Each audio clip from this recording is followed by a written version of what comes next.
It's going good. It's going well. Just gonna check a couple boxes of my ammo that I got.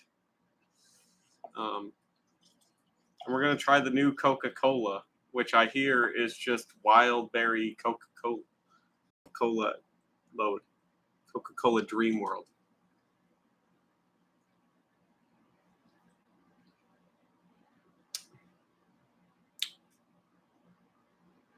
It's a bit too sweet. I don't like it. I don't like it at all. Also, why is it such low resolution? What's going on here? Should be in beautiful, stunning 4K. Or maybe it's just my lighting. But yeah, so what I happen to have here is, according to the label that I broke through on the box, this happens to be, here, I'll close it. Test my upper body strength for you guys to read.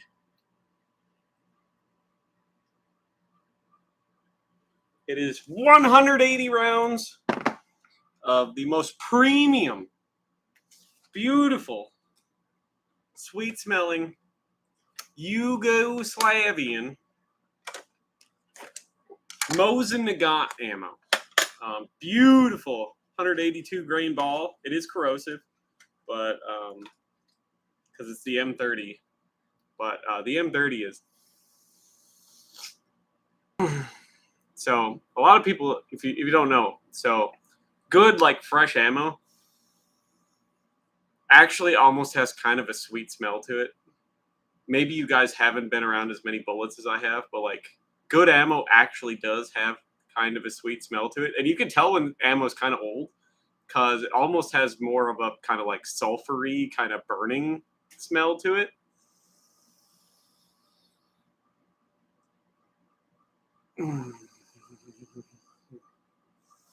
Well, I did buy 2 boxes, and this is like brand new production shit. So yes, ammo can actually go bad. A lot of it has to do with how you store it, and improperly stored ammo can obviously go bad. And so there is things you can do to prevent that, of course. One thing that I'll show you, hopefully it picks up here, if I grab one of these rounds, is you can lacquer around the primer. You see that kind of red ring? So the primer is just a little brass cup full of a pressure explosive agent, a very pressure sensitive explosive agent called priming compound. And priming compound is very reactive to air and moisture. So what you can do is to create a better seal around that little brass cup and the actual body of the case itself. You can lacquer around the primer there, which will hopefully try to keep moisture from ingressing into there.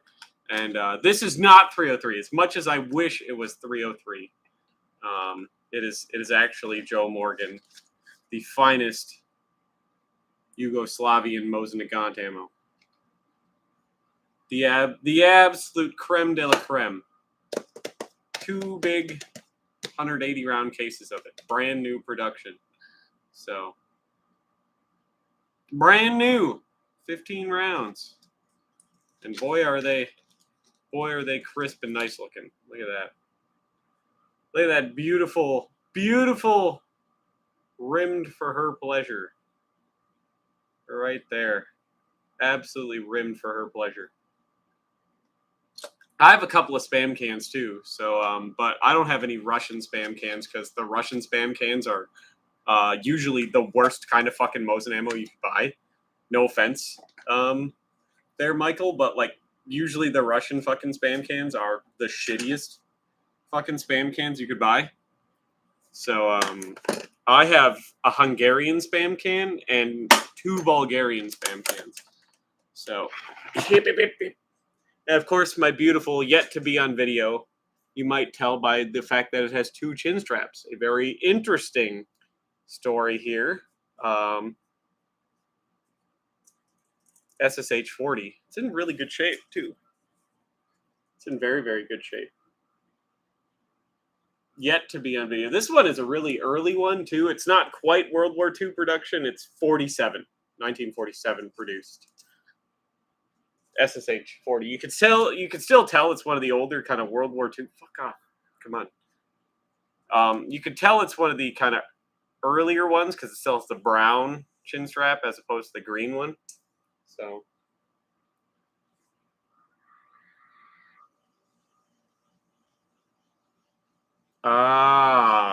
Still. Good old Russian quality.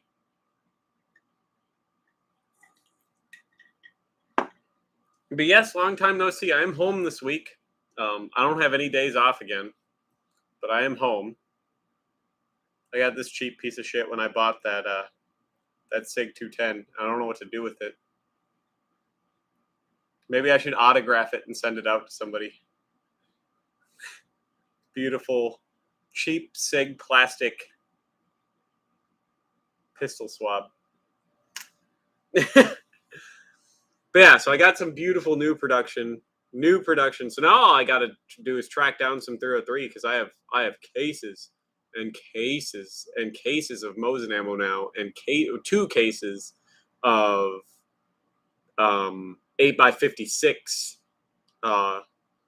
M95 ammo that I love, and I bought a whole bunch of shotgun shells and a bunch of other stuff.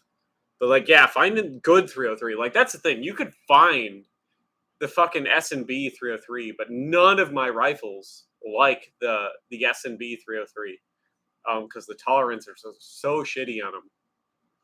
A lot of my rifles really, really like the Federal stuff, and they really like the PPU stuff, but finding Federal is near impossible, and finding PPU is pretty bad. So I wouldn't. So that, okay, the HXP Greek surplus is actually kind of 50-50. 50% of the time it's really good. 50% of the time it's very hang fire. Just so you know. But like, I wouldn't bother. There's tons of World War II Soviet ammo out there. There actually is, and people think it's more collectible than it is, but it's actually just really shitty ammo. So I've got quite a few clips on the original World War II clips of original Soviet, like even 30s dated ammo. And before the like quality got pretty shoddy, and it's still not good ammo. So, and it's not as collectible as you think. There's actually quite a lot of it out there still. For now, anyways. For now, HXP does definitely vary from batch to batch, and I've had quite a few batches that are hang fiery, and some that are really, really good. So, some that are really, really good. One of my things that I'll never sell is because I've got some collectible ammo. I've got almost around every single kind of 303 British ammo ever made, going all the way back to the Mark 1 cartridge, and then all the way up to the Mark 8.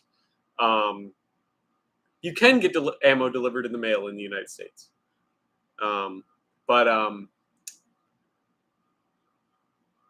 I have an actual finish-made clip of Mosin Nagant ammo.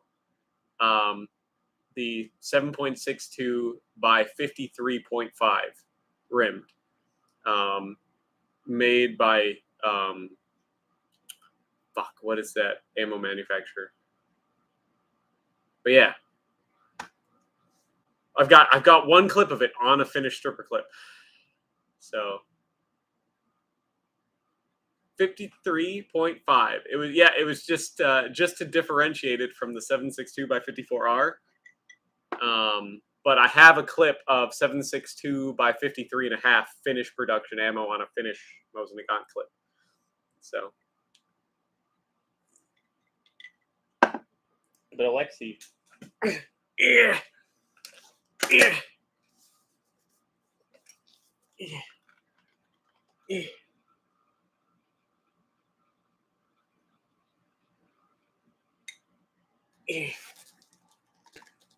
Good thing I have the arm strength for this now. And then I was wearing this while I was opening it and sniffing all of the ammo.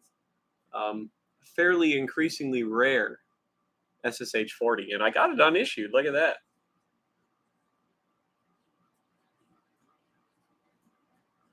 The Winchester, the Winchester 303 actually holds up really well.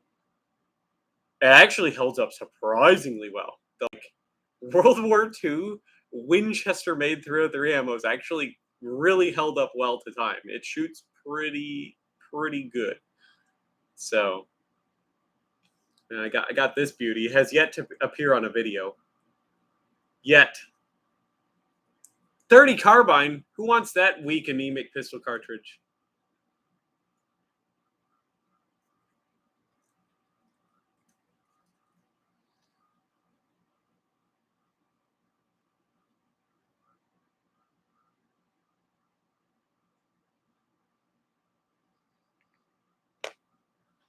I feel safe.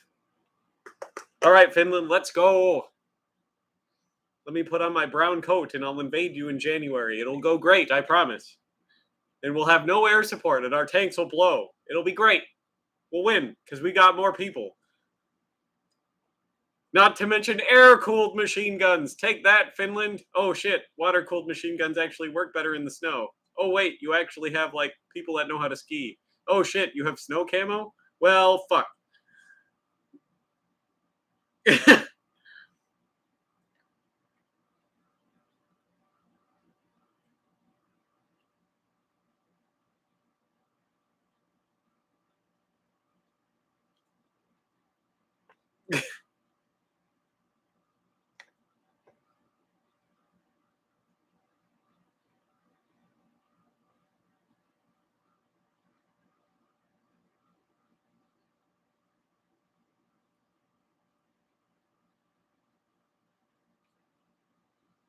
Russia did learn from their mistakes in Finland, the same way they learned from all of their mistakes. Heap more people at it.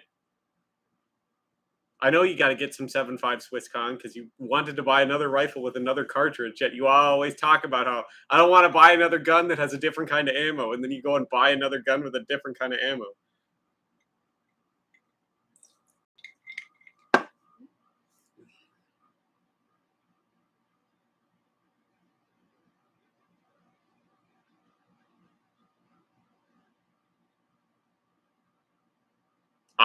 My M39 has a chrome line bore because it's one of the reworked ones.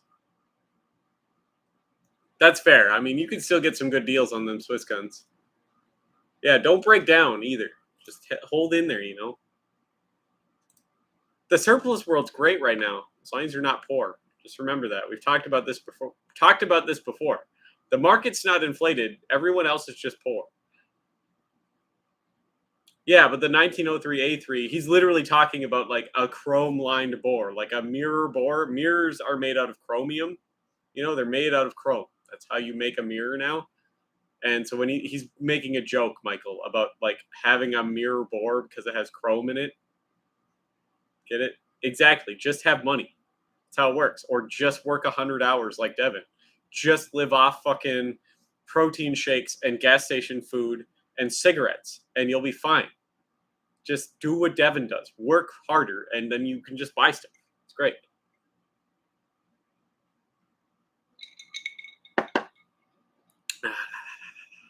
Yeah, Kong's got 30 carbine for his fancy pistol that he's gonna conceal carry.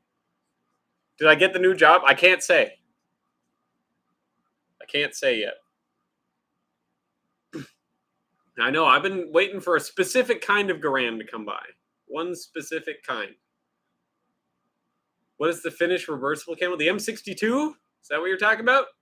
I have a whole set. I have a video on it too, Femboy. You could actually still find it in good shape, like good surplus shape out there for pretty cheap if you're looking for a cool project in the future.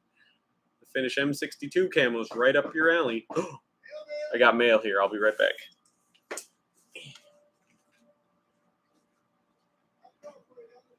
Thank you. I just didn't make it clean time. See ya.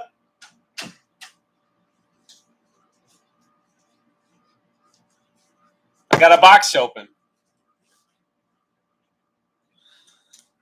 My good old mailman Chuck, me and him are currently in a mustache growing contest, and I am winning. Surplus isn't going to dry up. It's like the only thing, like people say surplus is drying up, but there's actually a crap ton of surplus guns in the market. There's actually more surplus guns than commercial guns in the market. People are just holding on to them. Like, I don't know why anyone would buy a K98 for the prices people are asking. There's something like 6 million of them in the United States. Literally 6 fucking million of them in the United States. And people are spending $2,000 on it. Okay, I can understand spending $2,000 on a surplus gun if they were like rare. You know what I mean? But like, there's 6 fucking million of them in the United States. And there's still deals to be had out there. You just got to look and not be picky.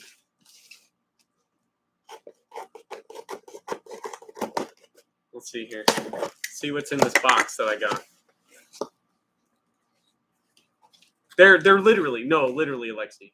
People will buy a mismatched K98 here in the United States for $2,000 if it's in good shape. All numbers matching ones can go for like certain makers, like actual Mauser made ones, can go for $5,000-$6,000.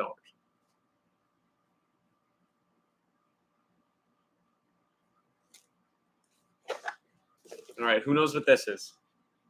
Who can tell me what one of these is?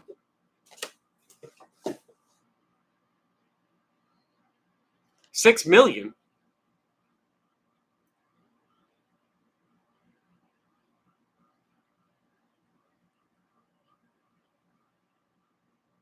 No, it is a pitcher. Well, a pitcher for what?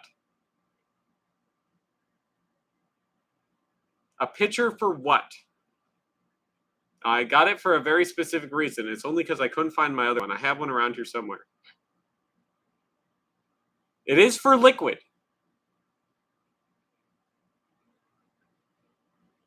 I mean, you're on the right track, Kong. Sort of, kind of. I mean, it could be used for that, but it doesn't really have like a pour spout. It's kind of round on the top. So.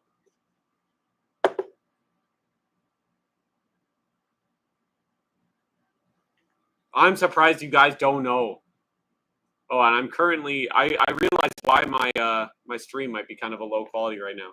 I am currently in the process of doing some video conversion to high quality from stuff in Dropbox for a new video. I mean, you could definitely use it for all of that, but it does have a specific purpose. This happens to be a pitcher for a 1.33 liter bag of milk. This is a Canadian bagged milk pitcher. The only reason I got one is because the gas station chain that Kong and I actually went to when he was out here, Quick Trip, carries bagged milk now. It's like a thing. And so in order to like show people bagged milk, because it's a thing now here in Minnesota, it's migrating south,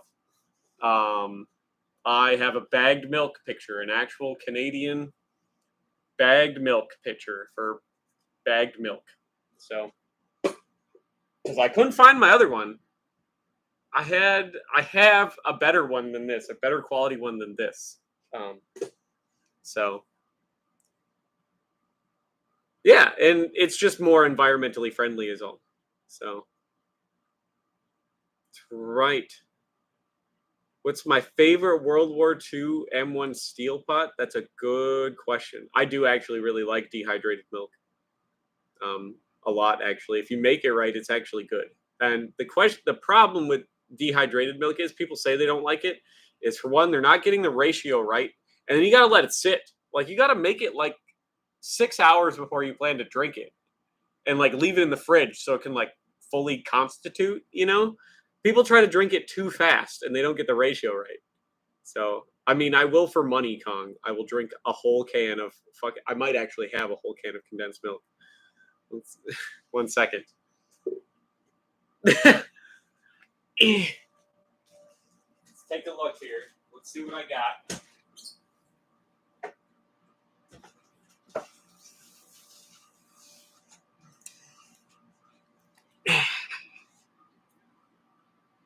Right there.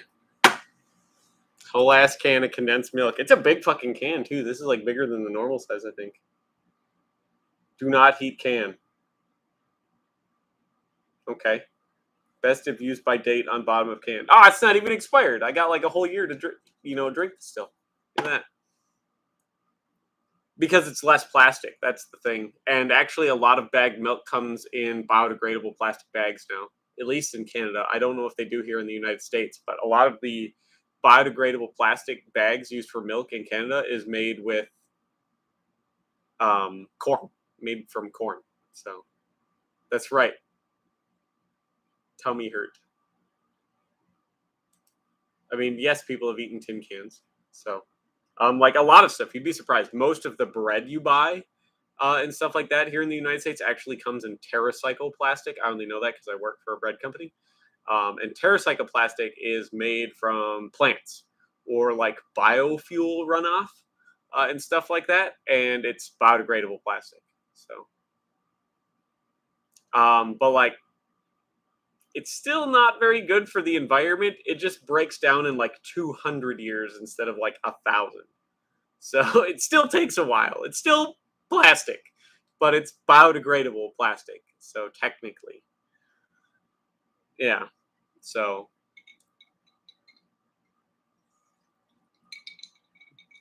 yeah, Con, come on now. How much money? How much money will you give me right here? I have a whole can.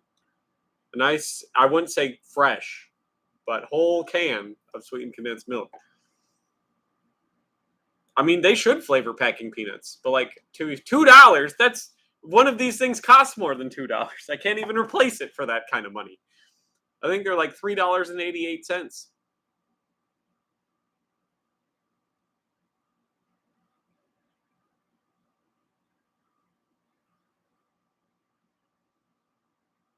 What? How is filming bad for the environment? $5. I'll think about it for $5.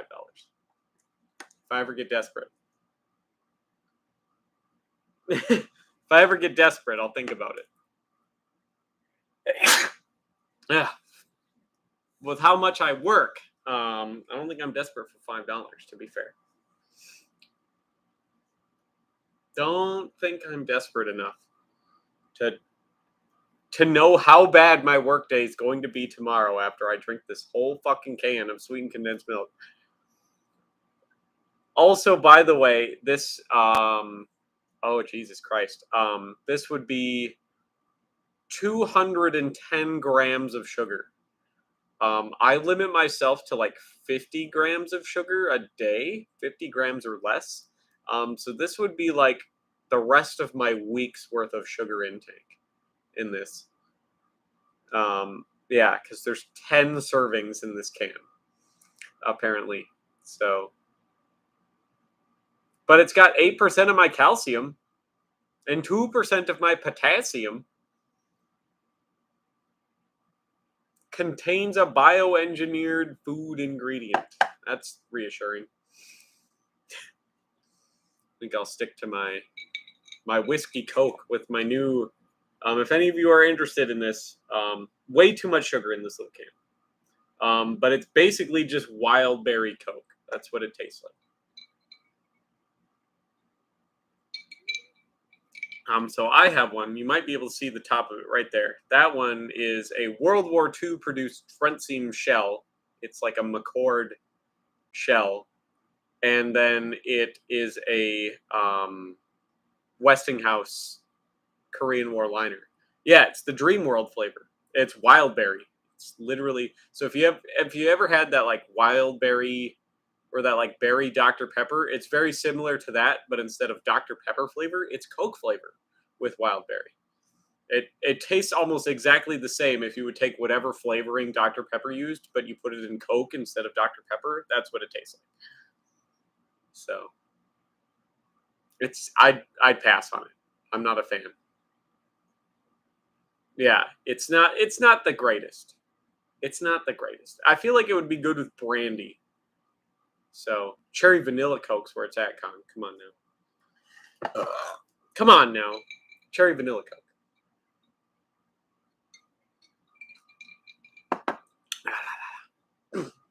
And my geographic tongue's getting better. We're doing good on that front. I like the real sugar Pepsi. My geographic tongue's almost better. It's still there a little bit, but not so bad. I got to keep checking my phone to make sure my last Dropbox video is actually still uploading. Got to keep checking on it.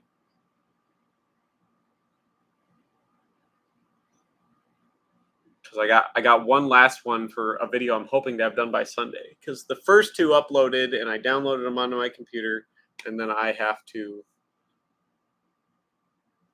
convert them because for some reason when you upload them to Dropbox, it converts them to a different file. So I have to reconvert them back to a video file, and then I have to edit them and sequence them all together. I don't know what mine is. I haven't looked at it too hard since I got it, but I bought it and I had it restored. I spent a lot of money to have that restored. Dr. Pepper's pretty good. I'm a big fan of Dr. Pepper. Oh no, cans is the way to go. Cans is the way to go, but I don't drink a lot of soda anymore because my sugar restrictions are so bad. Like I ate a donut the other day and I felt so fucking sick because of the frosting on it because I don't eat like any sugar anymore. And so like I had one fucking donut with like frosting on it. It was like a Persian, which is like a cinnamon roll basically with like fruity frosting on it. And I was like sick to my fucking stomach. It was pretty bad. So for the shipping to J. Murray and the shipping back and the cost of him to repair it, it was about $200 for there and back and the whole restoring. So, well, thank you for stopping by. I appreciate you. Appreciate you. Oh God, I can eat a lot of Cadbury cream eggs. Actually, I sat down. I had like 20 of them over the course of an hour a few years ago because I used to work for the company that made them. So like when we would take them off the shelves after Easter, I would just take a bunch of them home, and I would just sit down and fucking play Xbox and eat like 20 fucking Cadbury cream eggs. So I'll tell you what though, my favorite candy, and they only come here in the United States at a certain time of the year, is a Terry's chocolate orange. I always buy a few of those. That's my favorite fucking candy in the whole world is a Terry's chocolate orange. I fucking love those things. They're so good.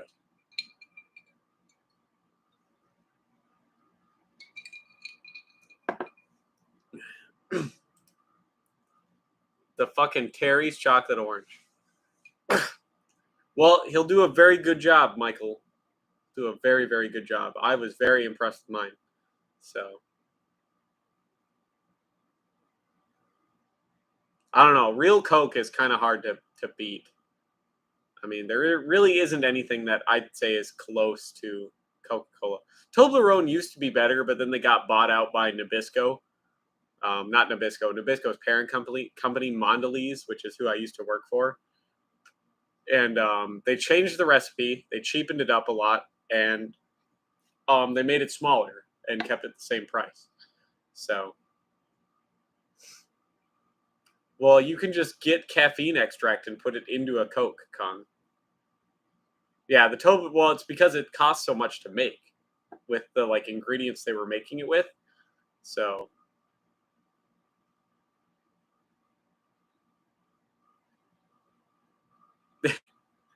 But yeah, so Toblerone's cheaper now, and now I'm upset because Mondelez buys a bunch of companies. They're a huge snacking conglomerate, and I used to work for them, so like I know, and they're the same company that like makes Oreos and stuff, and they just bought out like Cliff Bar, like the granola bars, the Cliff granola bars, and they're gonna start cutting a ton of flavors and cheapening those fuckers out now too, because that's how they make money. They buy shit and then they cut like half the flavors and then they cheapen the shit out of what's left and keep charging the same price.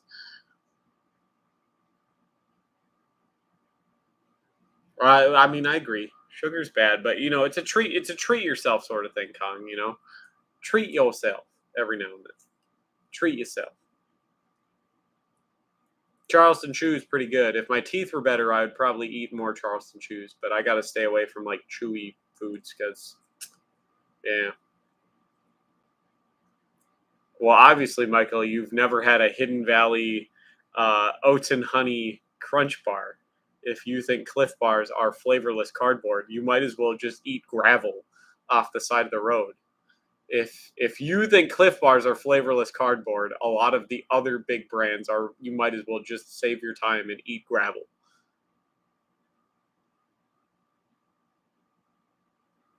You're welcome. U.S. Woodland Camo is as I keep telling people the best camouflage, and it always will be in my heart the best camouflage, and I will not hear otherwise. So, because it's one of the few camouflages that actually gets better as it ages. So, grape nuts are fantastic. So, yeah, grape nuts. Grape nuts are the way to go. People are sleeping on grape nuts. That's all I gotta say. Grape nuts are the absolute shit. They are the best. I love grape nuts. I'm a fan. I'm a big, big fan of grape nuts. Still not enough money. So I'm trying to raise money for a computer here, people. And I mean, by that, I mean, I just end up like everything else. I'll get like 2% contributed from YouTube and Patreon, and then I'll end up buying the rest of it anyways, like everything else. But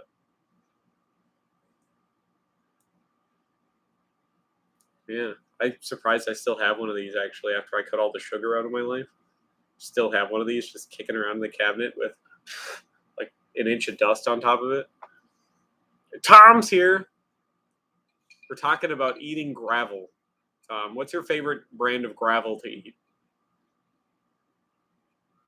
You got a particular composition of gravel that you like? Do you like a mostly like granite, or are you more of like a shale and limestone type gravel person?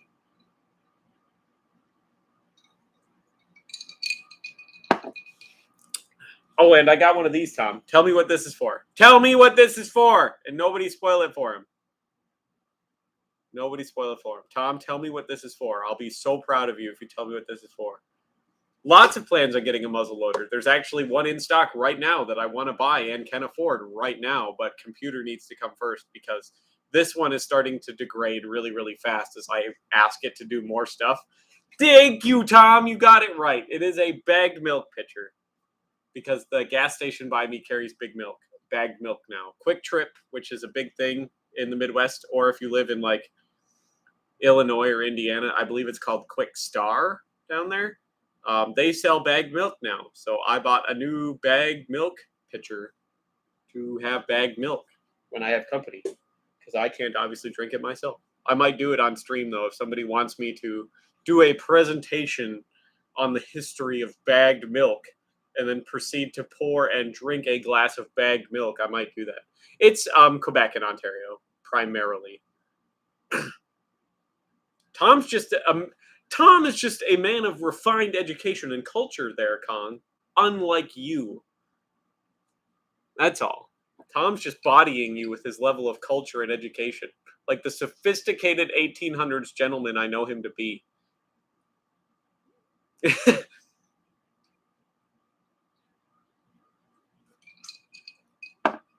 mean, he has to know a lot. He's the king of Norway. Come on now. The king of Norway. The king of Norway.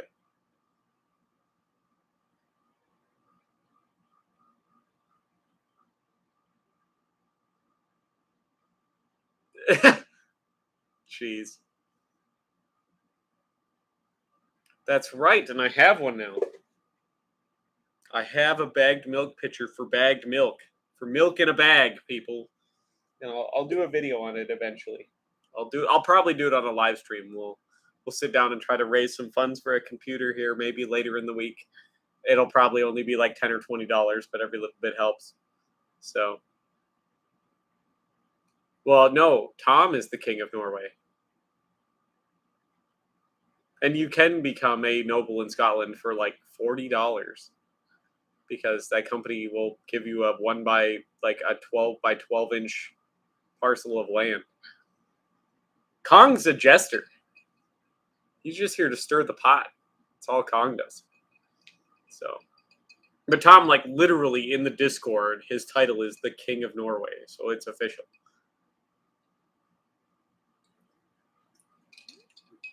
I mean, if it pops easily, it's in a pitcher, so it doesn't matter. It's fine. Kong does have the hat and everything. Yes. So, and the milk is only expected to. That's why it's only like 1.3 liters or whatever is what the bags come in.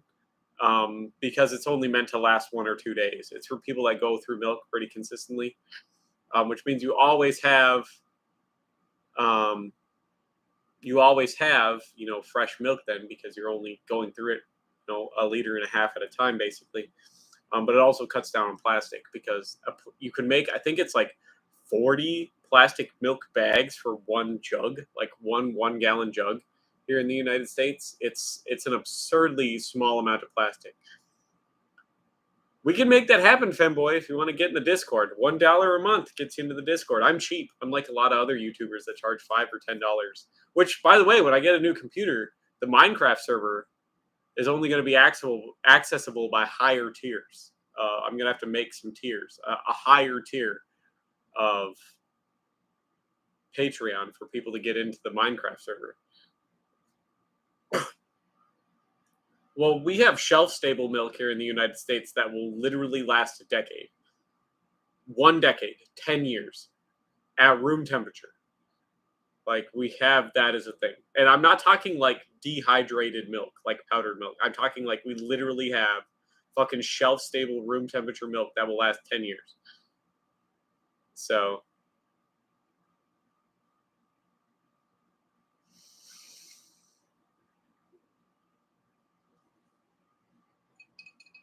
right.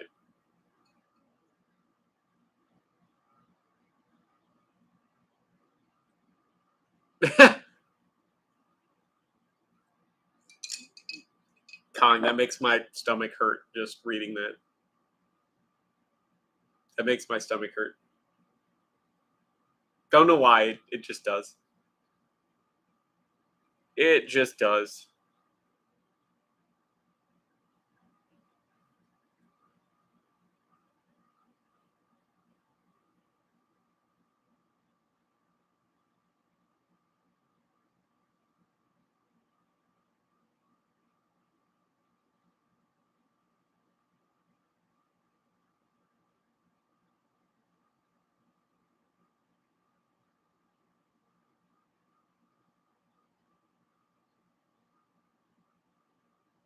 I love cottage cheese, actually. It used to be one of my favorite foods. Cottage cheese used to be one of my favorite foods until I got lactose intolerant. Uh-oh. Uh-oh, Tom. Well, good luck to you, sir.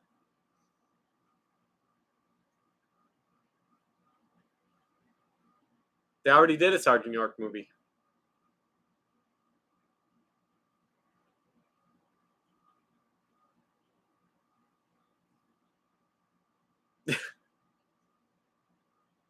That's right.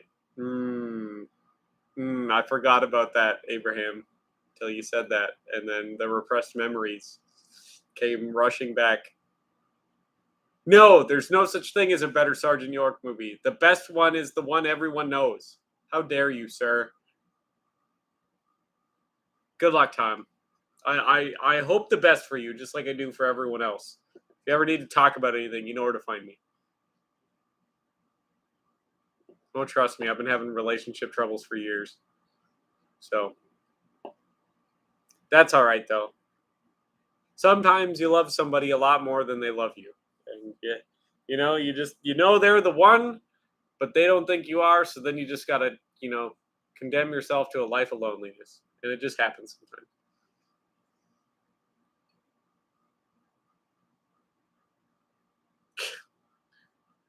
Yuck. All right, take it easy, Tom.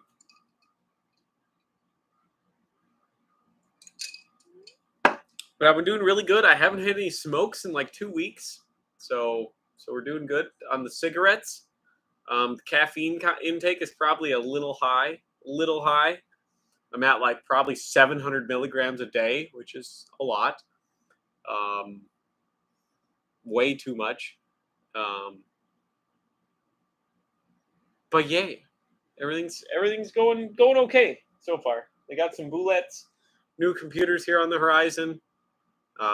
We're negotiating a union contract tomorrow. We're either ratifying or voting to strike tomorrow on the new union contract at work, and other cool stuff.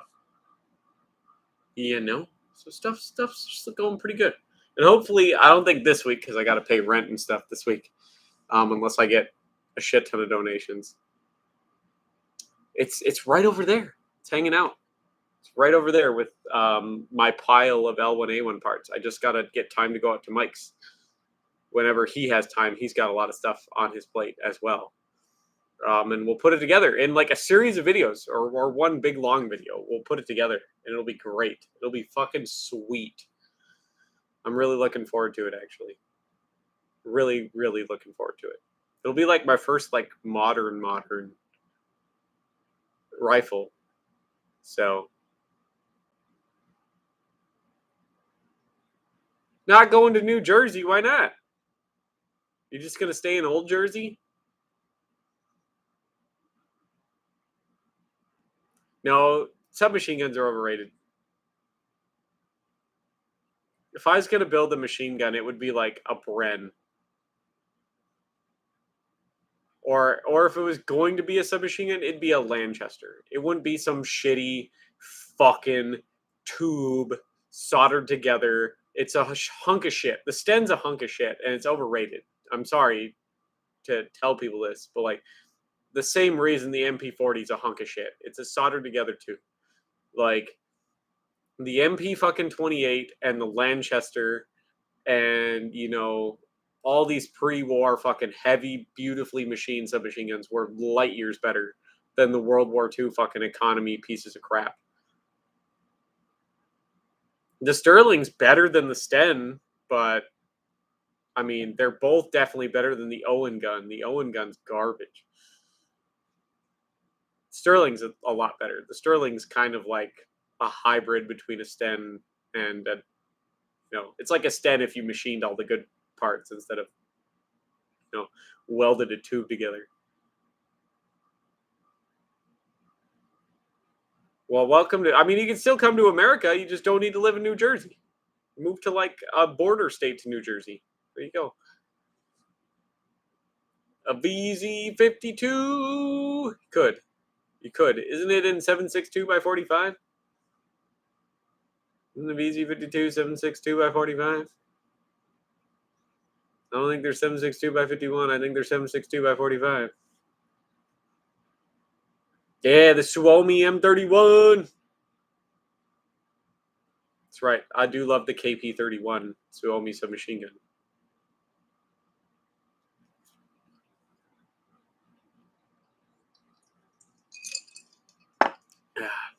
I feel like people were a lot happier before Brexit. Just saying. Just saying. I'm just saying. But at least you got that brand new, people got that brand new Gurn. Lots of guys got brand new Gurns. Somebody just bought in my Discord. Good old Dionysus, he's not in here. He bought a fantastic.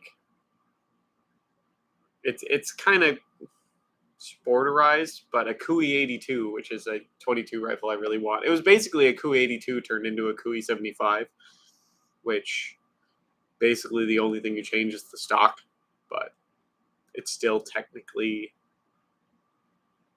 bubbing it a little bit. But I would love a Kui 82. It's just there's some for sale, but people are asking way too much for them, and lo and behold, they're not selling because people are asking way too much for them. So, but I was a bit jealous that he bought a Kui 82 because I would really like a Kui 82. I now have 2 Tokarevs, a Steyr-Hahn, a Ruby, and a Sig 210. Michael Mitchell, beat that. Sig 210 is arguably the best handgun ever made. So I have a Sig 210.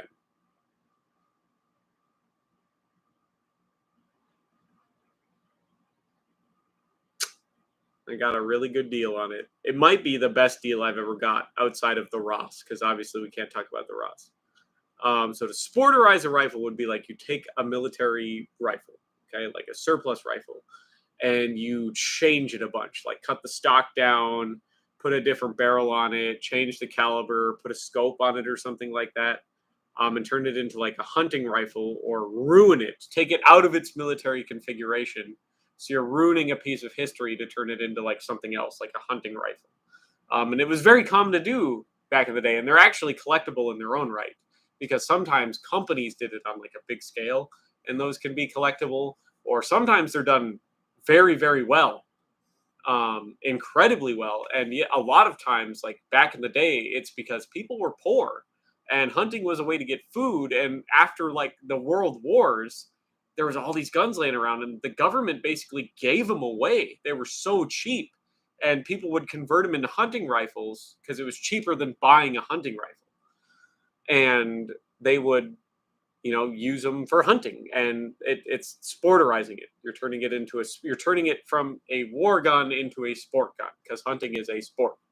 So yeah, but it's very frowned upon now to ruin history, but unfortunately it still happens. So, and the sporterization of like a 22 training rifle is is a 22 training rifle really a ruining it? You know what I mean? Because the Kui 82 is literally just a Kui Model 75 with a full-size stock. And all they did was change the stock on this Kui 82 to basically make it a 75 again. The only difference that you could really tell is that it says 82 on the receiver rather than 75. You know? But yeah, there's a bunch of conversions out there that are actually really collectible and desirable, and people want them. So degeneracy, that would be a reason to sporterize a surplus gun these days. Degeneracy. So, but I have seen people recently, and I could say this is actually pretty cool, taken sporterized guns that were their grandfathers. Like a gun that they converted, like a World War II K98 that they converted over to a hunting rifle, and they go and they get it like changed and refurbished. That's fine. I'm okay with that. Like if you're going to like take your grandfather's gun that he converted and clean it up a bit, that's cool. I love that. Congratulations. Go to town, but do not take a surplus gun and convert it now. Yeah, the 1903 A2.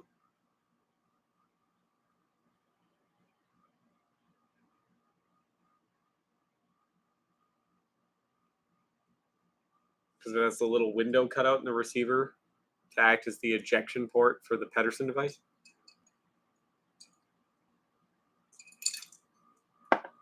Other than that, it's a 1903 A1. Yeah, basically, it's just all it is ruining history, and oftentimes it actually ruins the value of the gun. So, like, there was a guy the other day that took a beautiful, and I know him, and his heart kind of sank when I told him this, but he had his grandfather bought it back in the '60s.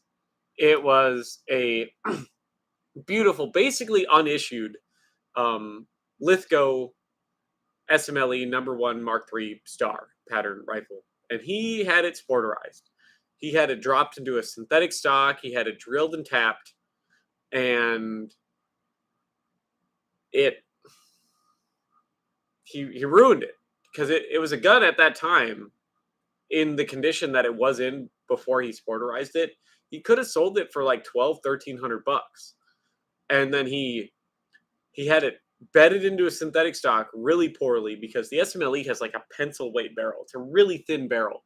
So the harmonics were all thrown off of this thing. It shot like absolute shit after he converted it too. That's the worst part. So he had it put into a synthetic stock and he put a scope on it, and the thing can't even hold zero because the barrel's so thin. You know what I mean? And because like it's so thin that as the barrel heats up, the point of impact will change because the metal just expands differently because it's not supported by the stock, like how it's intended to be in an SMLE. You know, so he ruined the gun. Not only did he ruin a piece of history, but the gun that he converted it to, he can't even use, and it shoots like shit. So because it's a gun that isn't really good to sporterize because the barrel's not heavy enough. A lot of people converted number fours because the barrel's heavy enough to be converted to a hunting rifle like that. But a number one Mark III really needs a full stock to support the barrel because the barrel is so lightweight on it. And he didn't listen to me and he got it converted anyways. And now it shoots like shit and he doesn't use it. And the rifle's worth about $200. So, and he paid somebody like $800 to convert the thing. So,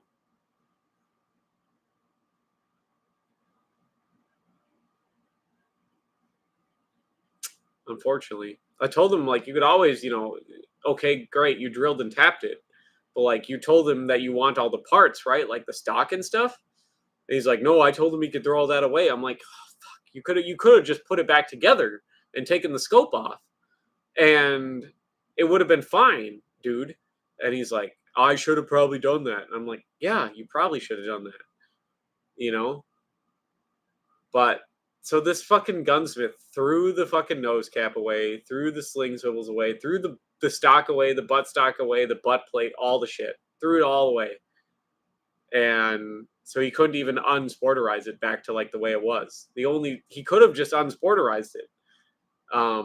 And just taken the scope off and it would have just had little tap holes in it. And it probably would have went back to shooting just fine, but he didn't even keep all the shit from when it was converted.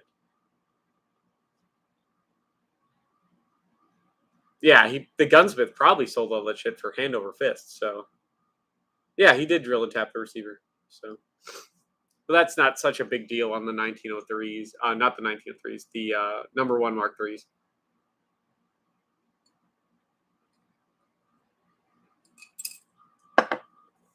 So, but yeah, shot like shit. I told him it would. So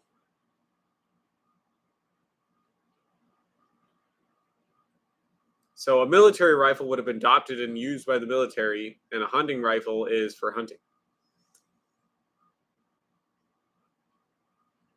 Yeah.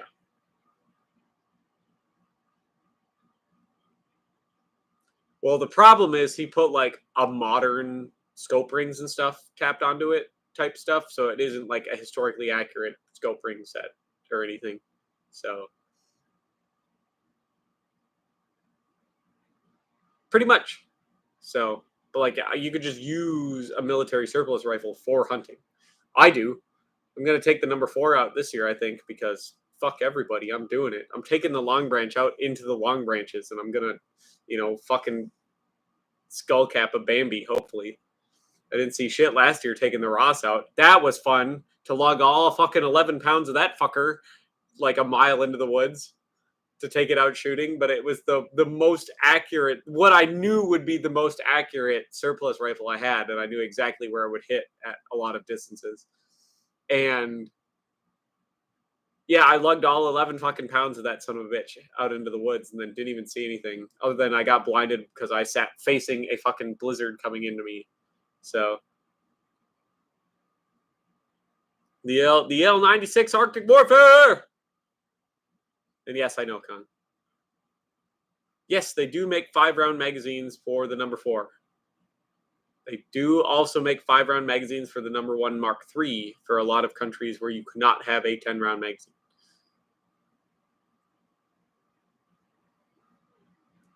Yeah, but it's a lot when you have, you have to walk like uphill for a mile in the dark on a path that's you can't see, that's covered in, snow and mud and leaves and very slippery. So,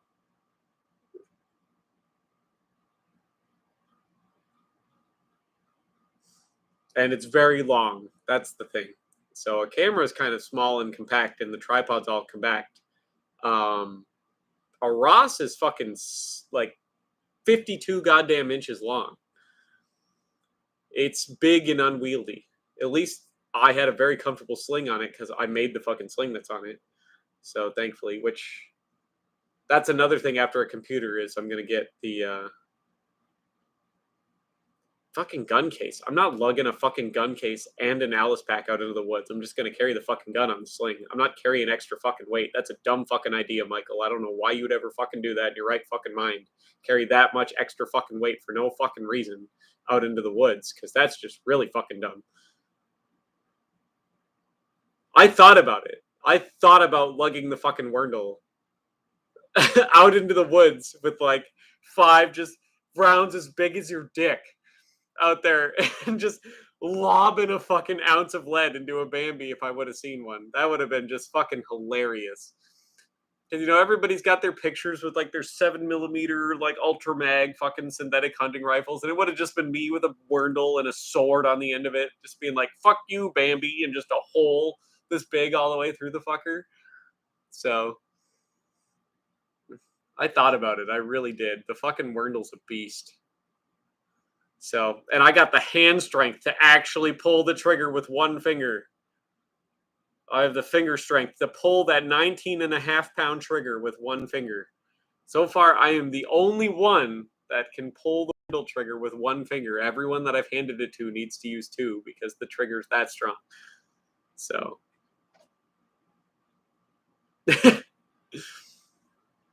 safety first. It's not going to go off, which is great. So, and then it's got that like really impressive like half cock. Like you could smack that fucker with a hammer and it's not going to go off half cock. Well, do some fucking hand exercises, get them rippling, you know, muscles in there. See that? Look at that. Look at how those are all the muscles that control like your fingers and your tendons and stuff. I'm pretty ripped when it comes to finger strength. So, oh, well, that sucks. That sucks, Michael. I could just carry a gun around here wherever I want, and we live in a super liberal state. That's right. The good. That's right.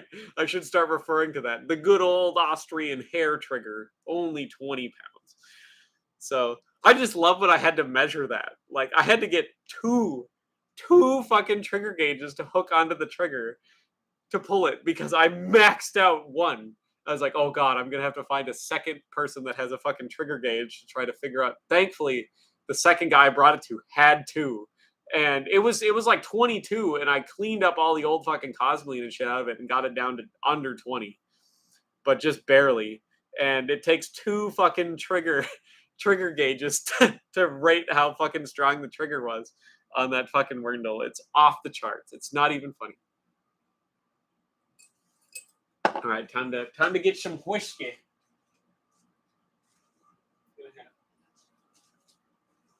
Drinking, drank the Japanese whiskey, so now we'll have some.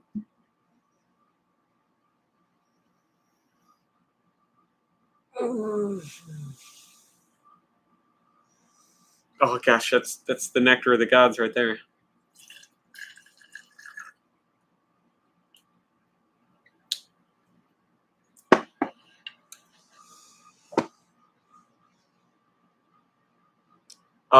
So a lot of times you would go out there with like four-wheelers and stuff. Or you usually are hunting in a group of people because a moose is more than enough to feed one family. It's usually enough to feed 3 or 4 families. So you're usually going out as a group and you'll all, hike up to it and you'll butcher it right there and you'll literally just have a backpack that's empty and you will just fill it with meat and walk out of the woods. Like 4 or 5 people will take all of the cuts of meat that they want or possibly all of it, and leave the skeleton and the organs there for the wildlife to eat.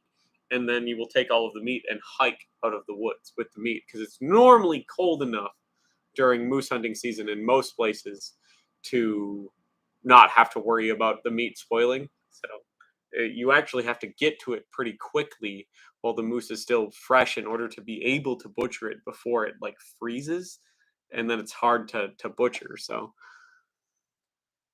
oh boy, we got to do a drinking stream here eventually. We certainly do. Pretty much, you can get over 1,000 pounds of meat off of a moose pretty easily. So, an average size moose. They're big. I don't think people realize how fucking big they are. They are gigantic. They're like some of the biggest fucking mammals in North America. Gigantic. They're huge.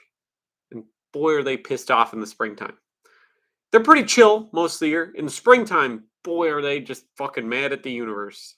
So,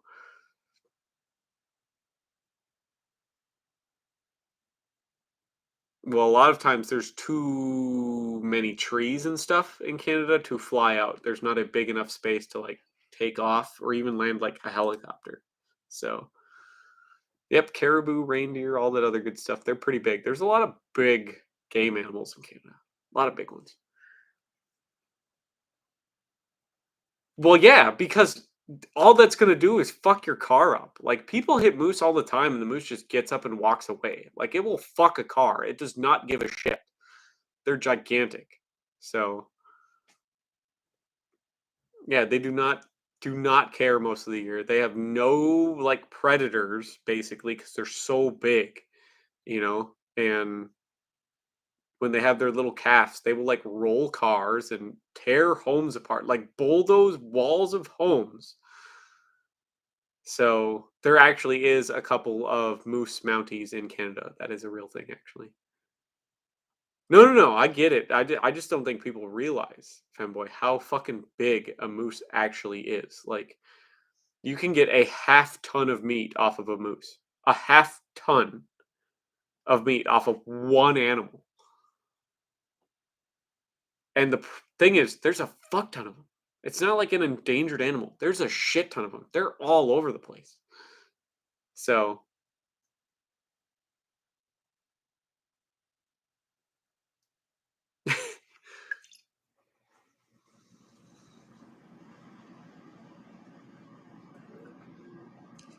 a moose is usually enough. One moose will last 8 people an entire year. So, and that's if you're eating it pretty consistently. And by pretty consistently, I'm talking like if you're eating 2 meals a day, okay, two like big meals a day because you're obviously working really hard most of the time. So you don't actually get your 3 meals. You eat usually two big meals a day.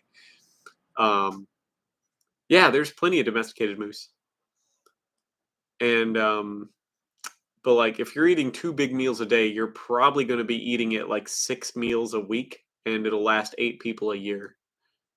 So we're having moose cock tonight. That's what we're having. That's what Verstalika needs to make next. They've got fish cock and ham cock. Now they got to make moose cock.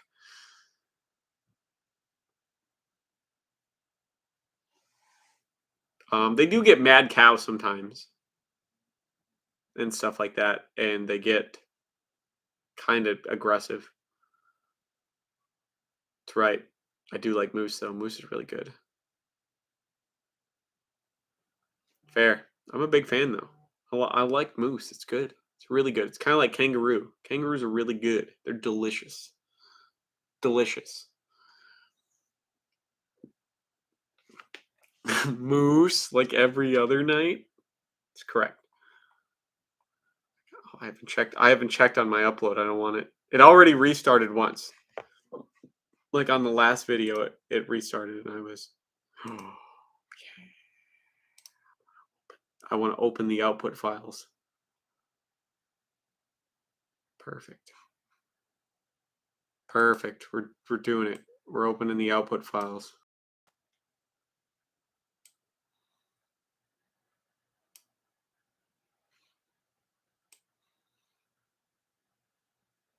Perfect.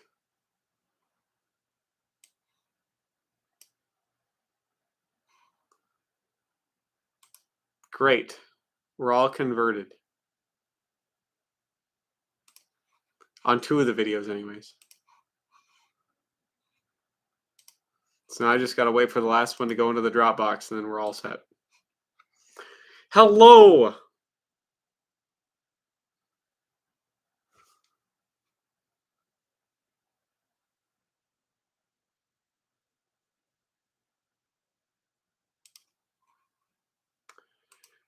God damn it. Why does everything have to be so difficult?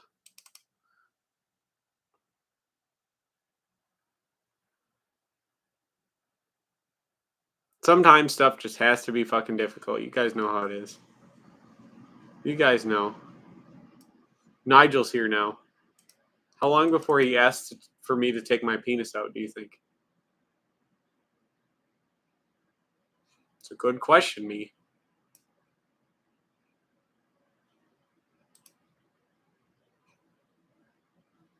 I'm sure we'll find out.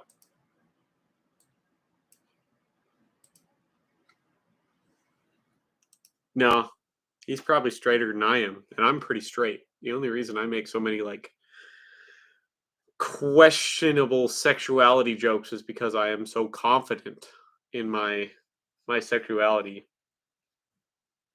Yeah, you could ask that. I have a whole OnlyFans, femboy, an entire OnlyFans. So,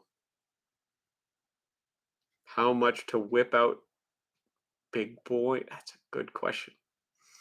Is it worth the strike? It's going to be a lot of money to be worth the strike.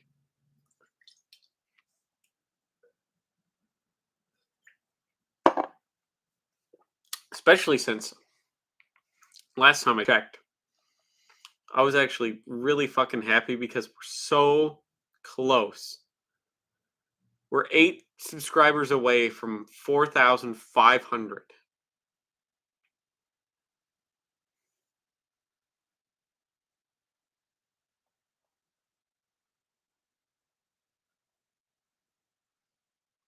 I'm not being gay.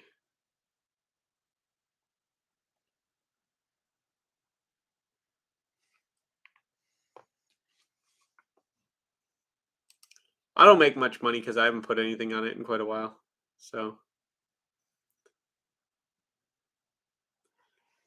that's a good question. That's a good question for Mike because if he gets enough like contributions to do it, and he's willing to pay me a decent sum, we can do it. We could do a saucy surplus calendar. We could get a bunch of people together probably and do a saucy surplus calendar for the boys.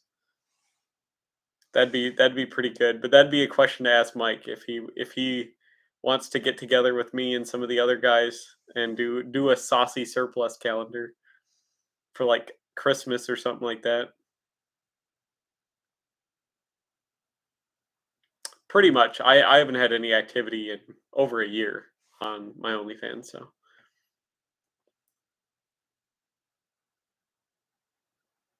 I should put some more stuff on there though, because why the hell not? Why the hell not? There you go, $60 is in good shape. Kong's 12 broken guns of Christmas. I thought all your guns weren't broken, Kong. Come on now.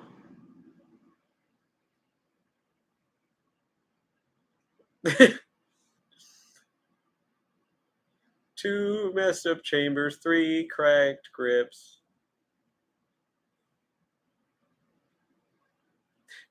And one sheet metal Mosin Nagant.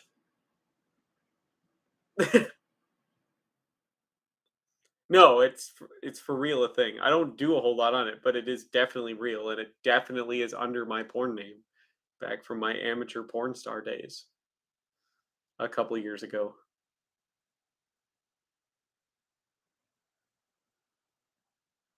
So it's mostly for the memes now because I don't really do anything with it, but it is actually real. And like I have actually shown it to people and it is a real thing. So and like Paige said she'd be on it if you guys made like a $600 donation. We'd make something and put it on there and put the link out to the Patreon members. So for like free. but she wants like $600 to do that. I'd be doing it for free at that point. So,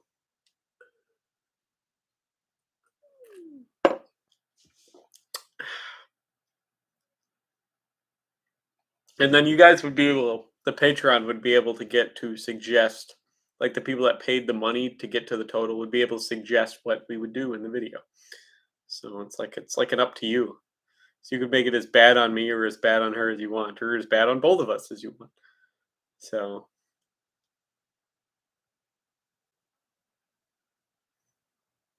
ooh, I'm gonna tell her you said that, Kong. She's gonna be mad. She'll probably actually be mad at me. She's mad at me for a lot of stuff that really isn't in my control, or like very minor stuff. But gaslighting's a thing, so.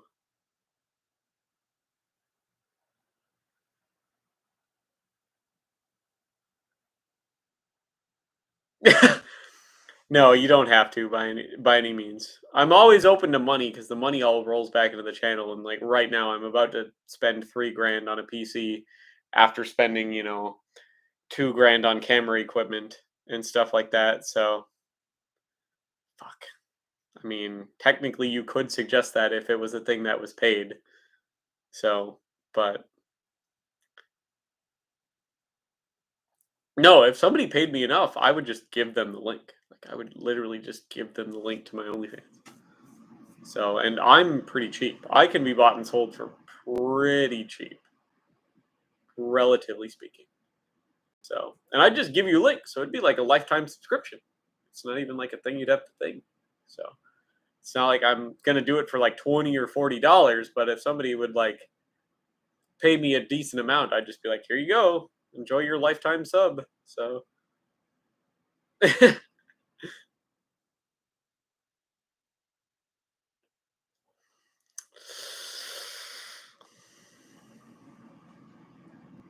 That's fair. Alexi still pays me the most though. But I think you and Alexi are the top two payers. Actually, it goes so it goes Alexi, you, and then Tom. I think those are the best fucking my three best patron supporters, and I think the three of you add up to almost 50 of the like $70 that I make. The three of you pay me like close to $70. I think it comes out to like $68 between all three of you. So.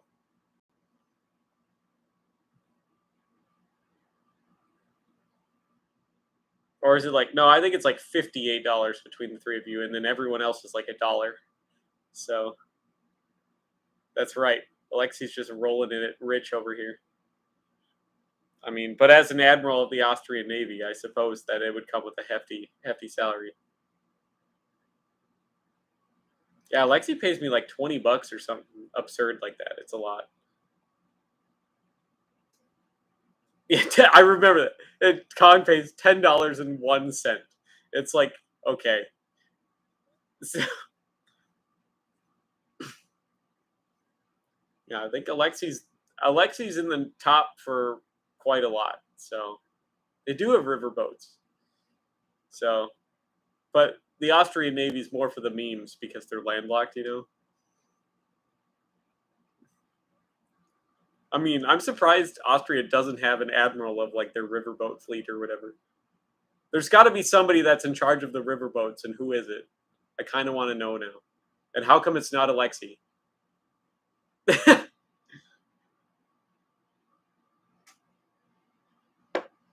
The Swiss have a navy too for the lakes because a lot of their lakes are borders, so they use them as like border agents. Well, ask a question, Nigel.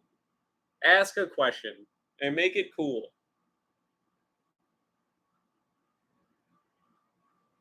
Why not? You could have top breasts sitting at the border. There's nothing against it, technically. You could.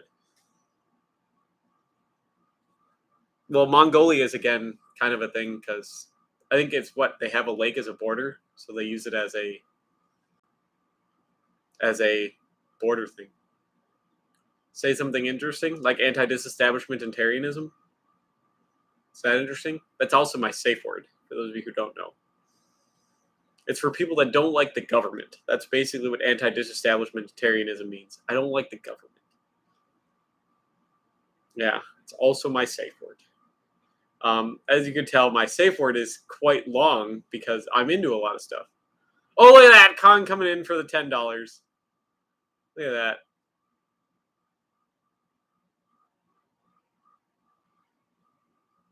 I gotta get a good gaming chair too when I get this new PC because I don't think my Amish built fucking oak, even though the seat is butt cheek contoured to my butt cheek, I don't think my Amish built wood chair is going to really be good for long gaming sessions.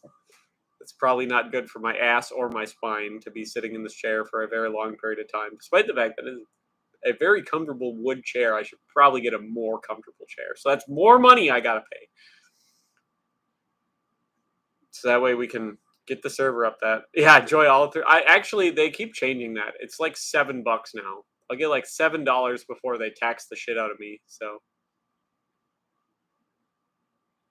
no, this is a like very expensive, like sturdy ass Amish, like hand carved fucking oak chair. So I have a stool. It's over there. Normally, when I do the live streams, like when I'm sitting in the kitchen, I'm on a stool. I'm not on my chair. But oh, and I got this new coat. I got it thrift shopping. It's from Germany. It's made out of the finest wools. Sex lounge chairs. I mean, I'll get some sex lounge chairs. When I get my house, there's definitely going to be a sex dungeon. It's going to be a thing. You hate them, Nigel? What do you hate? What do you hate? There. I'm in my fancy old. This isn't probably like a 20-year-old jacket. It's like really old. It's got like the pebbled leather sleeves. It's actually like woven wool. It's in my size even. It's made in Germany. I can show the tag here. So you don't like the coat, Nigel? Why not? It's a fancy coat. I'm gonna beat the shit out of you for your lunch money. You can tell by my stash that I've been held back a few years, like a decade. You don't like the look of a Leatherman jacket? Sounds like a nerd! A poor nerd! Shame this man. Everyone in chat, shame this man. I'm gonna get like my name on it or something cool. I'm gonna put a little Canadian flag on it right here too eventually. It's on my sewing project. Shame this nerd. Shame him. Shame him because he was poor and never could get a Leatherman jacket, even though I never actually got one in high school either. But shame this man. Shame him.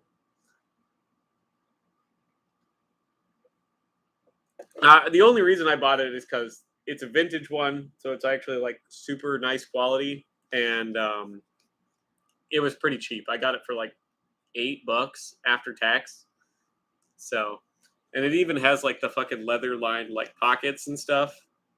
Like it's a really nice one. So it's got the quilted fucking liner in it with also the leather lined like internal pockets and everything. So it's actually a super fucking nice one. The fantastic fucking YKK snaps on it. So this one is like, they don't even make them this nice anymore. Like literally, like if you wanted to buy a Leatherman jacket this nice nowadays, you'd be spending like $300. But I got it for $8. That's the only reason I bought it. And it's in red and white because Canada. So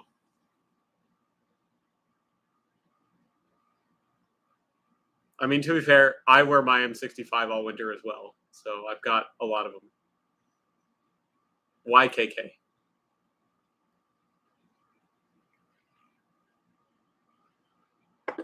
So it's actually a really nice coat. So I'll probably wear it a couple times, like as a casual jacket out and about, just because it's an easy to throw on jacket. It'll be really warm. Yeah, it's actual nice, like heavy duty wool. It's got all the zippers and stuff. You can see the nice polyester batting on the inside there. Look at that. It's not even like yellowed yet. So the actual like weave on the wool and stuff, man. Fucking racist snaps, I tell you. Yeah, we America sold it to Germany. That's the best part. Like we sold YKK to Germany. So it used to be an American company, which is where all the racism comes in. So we sold it to the only other company that's more historically racist than America, Germany. Yeah, it's a nice jacket. It's a real fucking nice jacket. She'd be real nice. Real nice. No, I didn't have to wear a school uniform. I wore whatever we needed to survive to get to school. Well, yeah, every school has a dress code, but that's not a uniform. I have, I literally have a 1965 dated M65.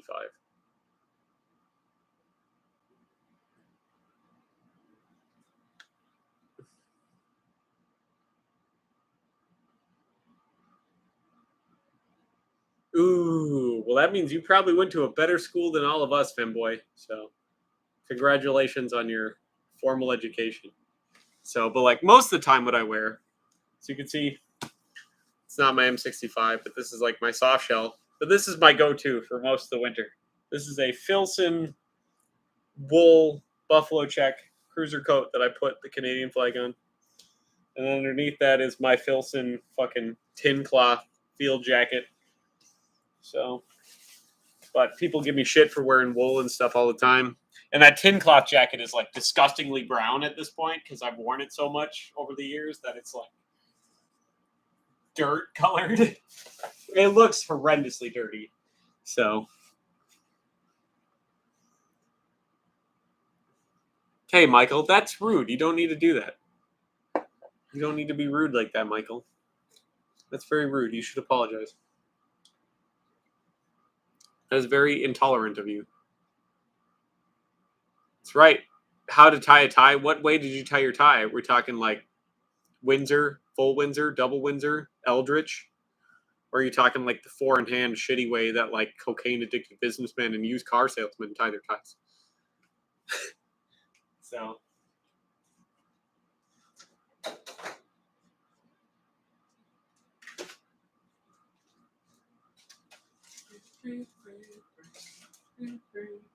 you know what? I better get rid of these. Why the hell not? I got one left. I got one left. We'll finish the night out.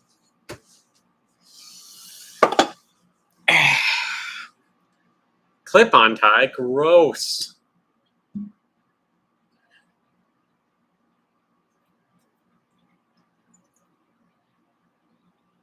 That looks about right. Just learn how to tie a tie like a real man. So, and just don't be one of those gays that wears a bolo tie. Those are people that you know are gay, but they won't admit it, and they're very openly against gays. That's who wears a bolo tie. The people that are very opinionated on gay marriage, but they're secretly having a gay affair, that's who wears a bolo tie.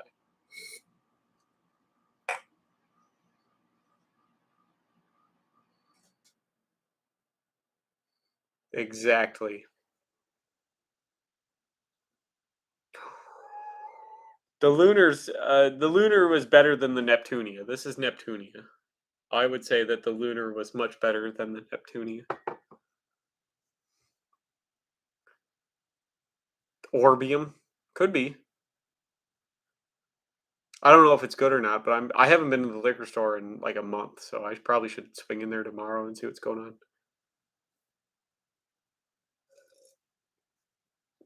Yeah, exactly. Texas. You know how many gay fucking people are in the government in Texas that are all closeted because gays are frowned upon in Texas?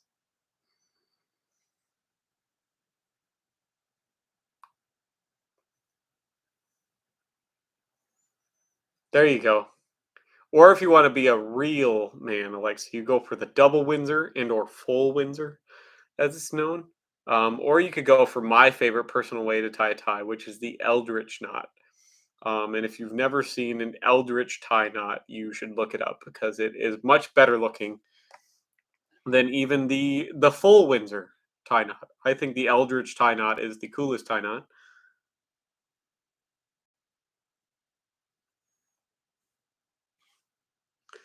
The Eldritch tie knot, I think, is the most elegant way to tie a tie. So it's normally how I tie my tie, just to like flex on people, like at weddings and stuff like that. Fucking Daisy Dukes. I don't have mine on, but I could put them on. Do I have them? I might actually have them here in my clean laundry.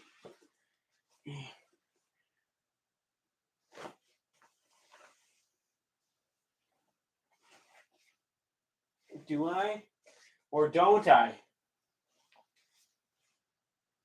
I don't think I do. Oh, darn it. Dang nabbit. It's not underneath my CFP 90 field pack either.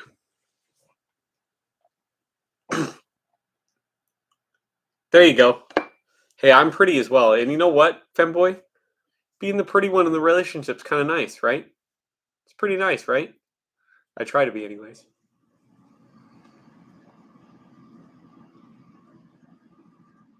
I actually wore Speedos a lot because I was in swimming. I might have one left. I do not think it'll fit me, though. That's back from when I was a lot skinnier. Because now I'm built like a brick shithouse. So I'm probably not that small anymore. Yeah, my ass is definitely too big for that fucking Speedo. That's back when I was like fucking anorexic almost. I could just not keep weight on to save my life. It's still really hard for me to put weight on. But I'm definitely bigger than I was back when I was in swimming, so.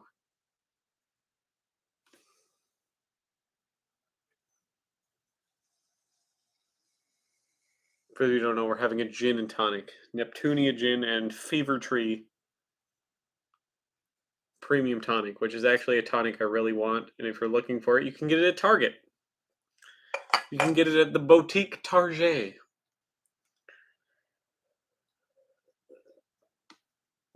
I like it because it doesn't have a shit ton of sugar in it like most tonic water has, and it's only 20 calories. So it's actually really good. I mean, to be fair, everybody's an ass man, Todd. Come on now. I appreciate a nice ass. Who doesn't? But ultimately, I know my limitations, okay? Anything more than a handful is just a waste. You can only enjoy this much at a time. So be realistic, okay? That's the thing where everyone's like, oh, I love people that got like huge butts or like massive boobs and stuff like that. I'm like, I can only enjoy this much at a time, which is like a B cup. That's fine. If you got more than that, great. If you got less than that, cool. But there we go. It's about what I can enjoy.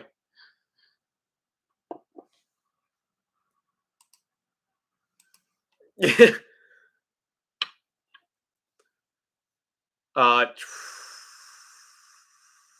Dan, I think you're in the wrong room if you want to come in with an aggressive shots fired accusation like that.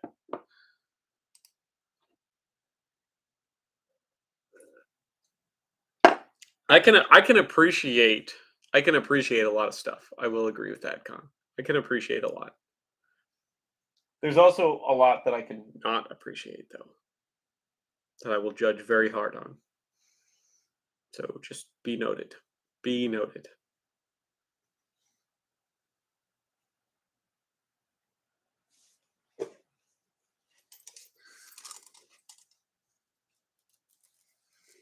There we go. Now I can cover up my greasy hair because I haven't had a shower and it's hot out.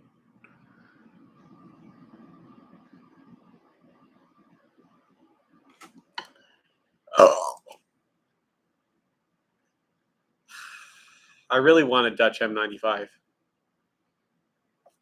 So I'm kind of jealous, Dan. Kind of jealous, not gonna lie, because I really want a Dutch M95. The beautiful, the long one, the long rifle. If I can, obviously I would like a Steyr made one, but I'd settle for a Hembrook.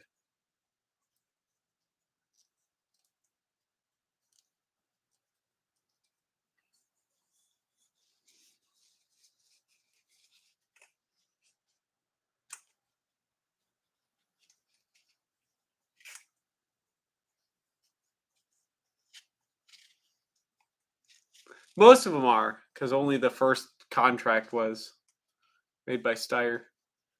But you'd be surprised the amount of like Steyr ones that actually like turn up. But I would just want a nice one at this point because they've been through 2 world wars at this point, so there isn't that many of them left. So a lot of it is because it was made to have just the one chin strap, the cotton chin strap. But for mountain troopers and paratroopers later, they made this leather chin strap that just hooks to the liner brackets, and it's technically a 6-point chin strap. If I have the 2-point chin strap on as well, technically a 6-point chin strap. Come on now, go through so I can get rid of the slack. There we go. It's technically a 6-point chin strap, so. But yeah, it has two because it was made as a single like 2-point chin strap with the cotton one, and then for like mountain troops and paratroopers, you would get this leather one that just clips over the fucking liner brackets in between the rivets, and you would take pliers and like bend them over so they couldn't come undone. So you'd have a more stable helmet for jumps. So yeah, I'm glad I got mine for $700. Mine's beautimous. It's definitely been refinished, probably sometime in the 50s. But it's absolutely fucking gorgeous. So I'll give it. So I'm glad I got mine for what I did because boy did they shoot up in price. The last couple of years, they got fucking obscenely expensive. But like, so yeah, I'm glad because I could turn around and sell mine right now for probably 2 grand. So, well, to be fair, the Soviet paratroopers are kind of like an elite fighting unit still in the Russian military. They were kind of like the equivalent of like the special forces. They were like the equivalent of like the Rangers, the Russian paratroopers. Buffalo Arms does actually, Dan, but it's going to be like $60 a box. And Privy, I'm letting you in on this. Privy actually intends to, whenever the war in Ukraine's done, to start making a 6.5 by 53 Mannlicher round. So they also plan to start doing Greek 6.5 by 54. So rimless. No, they weren't actually. So the very first paratroopers that were actually like being tested were kind of done in the interwar years um, by the it's kind of being experimented with by a bunch of countries, but I don't think it was actually really adopted until World War II. But the first like major paratrooper operations you see are the Germans. So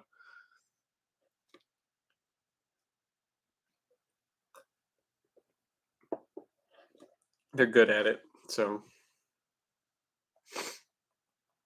oh,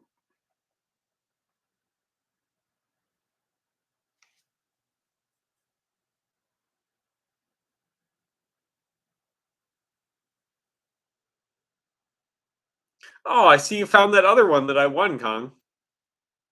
That's the same barrel actually, and the nice reproduction. That's the same barrel that I got, the 9x19 IGB barrel, and the nice reproduction leather fucking thing. Hell yeah, it's got reproduction grips on it too. But I got it for one hell of a steal, so I could have two. It's gonna go for way more than that. But yeah, it has the same reproduction grips as mine, same holster, and the same barrel as mine. So mine has much nicer bluing though. So yeah, mine was like $800, but yeah, it's gonna go for way more than that. Way more than that. Say what you will about the Soviets, they made a good helmet. They plan on making a couple different rounds that obviously nobody else makes. So yeah, it'll be way under, especially with all those extras it has, like the extra barrel and shit. It's probably going to go for close to two. They had 3 rounds they were going to start making before the war in Ukraine started. I think it was like 8x52 Siamese, or I think it was 7.7 Japanese. It was one of the weird like Asian calibers they were going to start making because obviously nobody fucking makes 7.7 Japanese, and they were going to start importing it. So the best helmet in the world for what time period? Because you have to differentiate that. There's a lot of different eras in helmet time periods. Are we talking like all the way back to like Roman times? You know, ancient Greece times, Persian times, or are we talking like currently? Are we talking like World War One? The best helmet now, like standard infantry helmet, it's probably America, honestly. So, well, tell him I said hi. Tell him I said hi, Finboy. Probably America, because America designed the Virtus helmet for the British. They designed the CG 735 for Canada. They designed the ECH and the integrated head protection system for the United States and stuff like that. So it's probably America. So the United States of America. I just say America. Everyone knows what I mean when I say America.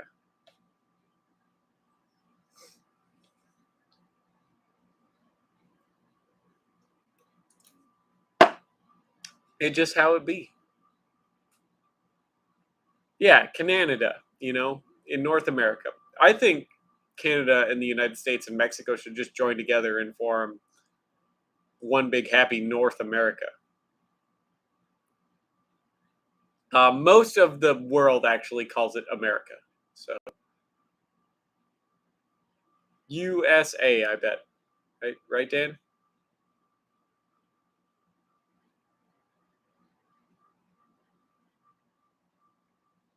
There you go. I thought you were gonna put P for like the pistol, which would have been cooler in hindsight. Yeah, the United States of Connecticut. It's a pretty good one right there. So we should just call it "We're coming for your oil, brown people." That's what we'll call it. Brown people and everybody that talks to. Yeah, I know most people in the United, like so America, all of America, North and South America, are on one tectonic plate. So it's oftentimes just referred to as America in a lot of other countries. Places just learn that America is just America. So they don't differentiate between the two Americas. So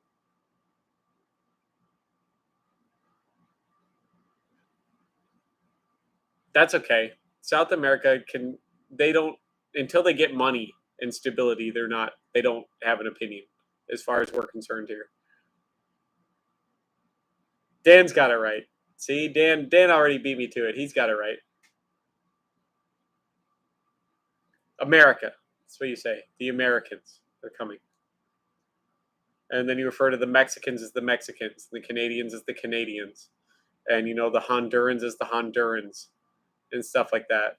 So the Americans are from the United States of America because everybody else has a specific differentiation to their country. Because we refer to Americans like that's what people in the United States are called, Americans. Whereas you don't call them United Statesians.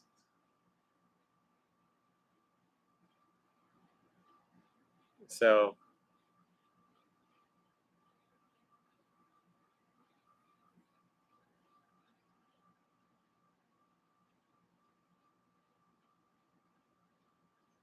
well, they're all part of the Commonwealth. The Commonwealth is a thing, Femboy, and all those things are a part of it. Yeah, see, exactly. Until we start calling ourselves United Statesmen and women, I'm not gonna. I'm going to keep calling us Americans because that's what we call ourselves. We're Americans. You are American if you are from the United States of America. So it is. Actual Monopoly money is worth more than Bolivar.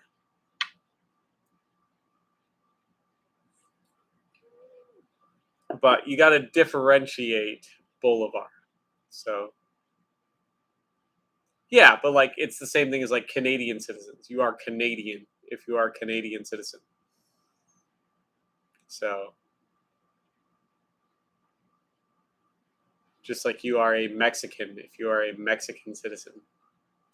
You are an American if you are a United States citizen of both North America and the Americas and the United States of America. It's not my fault America's dumb and their nomenclature is bad. It isn't taught because I think we should call ourselves something different. So,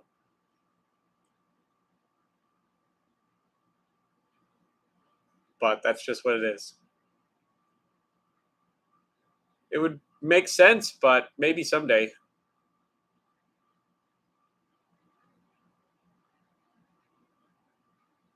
Well, because it was a clusterfuck, Nigel. It was an absolute clusterfuck. Like America's been since like the 40s. Just an absolute clusterfuck. I'd even say before that, even going back like into the 30s. It's an absolute clusterfuck. Massive clusterfuck. So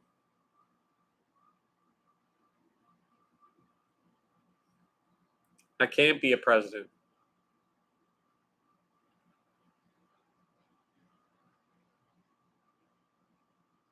In formal writing, it's U.S. citizen. I bet there's a shit ton more formal writing that refers to people as Americans, and a bunch more speeches by presidents and politicians that say Americans and stuff like that than U.S. citizen. So, just saying, Todd. I don't write the fucking letters or say the words, but that's just what everybody else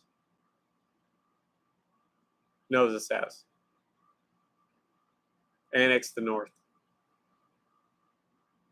Well, good, because then you need to start changing it because I believe U.S. citizen should be the way it's wrote. I agree with you; it should be that way, but unfortunately, it's not because it's a good differentiator. Because I agree, America is a region, not just the United States. But you know how people are.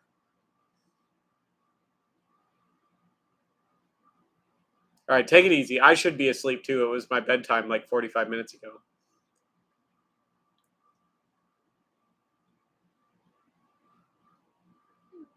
I write my zeros with the /2 and my sevens.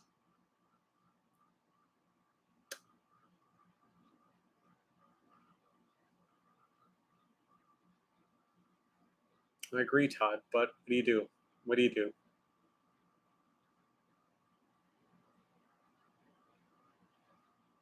I do the curly twos as well.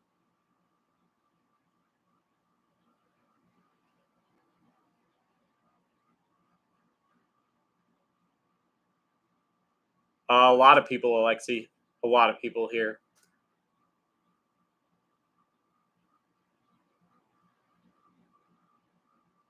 Most people in North America don't. They don't write it with the little slash across it. So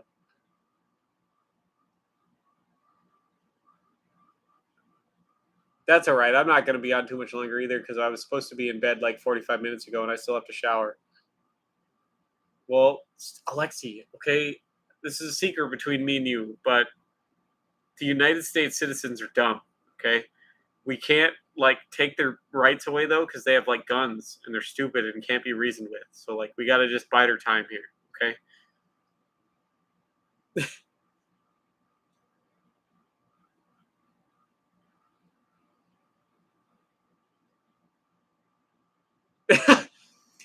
We don't even need to feed them faulty ammo. We can just artificially make an ammo shortage and they'll buy it all, and then there won't be any.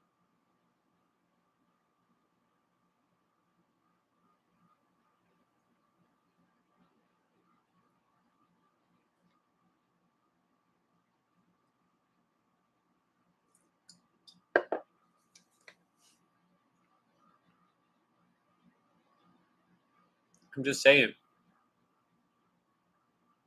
I'm just saying. I'm not trying to be that guy, but I'll be that guy.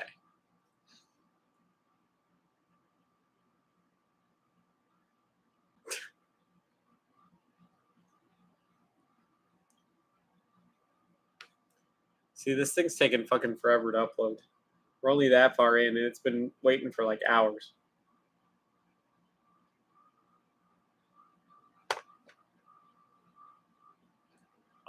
Frozen chicken nuggets are great, thank you. I prefer to like get my own chicken tenders and like hand bread them and fry them myself though, because they're better actually. It's better that way. Um, so like today, all that I had for food was I had gas station coffee. I had 2 slices of bread. Oh, what do you think about it, Alexi? What do you think about your air fryer? I haven't bought one yet, but I should. Um, but I had 2 slices of bread, stale bread. I had gas station coffee, and then I had like 7 turkey sausage sticks. Well, I would love to edit the stuff, but like the files are too big to transfer via data cable now because I shoot in 4K and stuff. So I have to upload the shit to like a cloud server, and then that changes the format. So like I have to wait for it to upload to the cloud server, and then I have to download it from the cloud server to my computer, and that changes the file format. So then I have to convert the file over, and then I have to upload that to the editing software, and then edit it, and then encode it, and download it, and then upload that to YouTube. So unless you have a better suggestion, Femboy.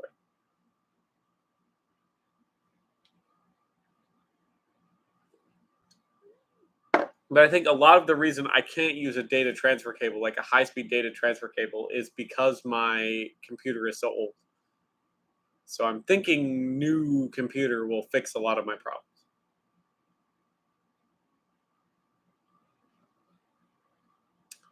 So the problem is I can't put it into the video editor until the file's converted.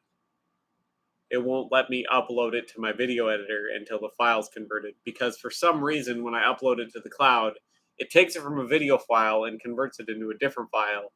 So then I have to download it and convert it back to a video file in order for it to upload to the editing software. I don't make that kind of money, unfortunately, Femboy. I don't get paid enough money. I try to get everything to MP4 format. So,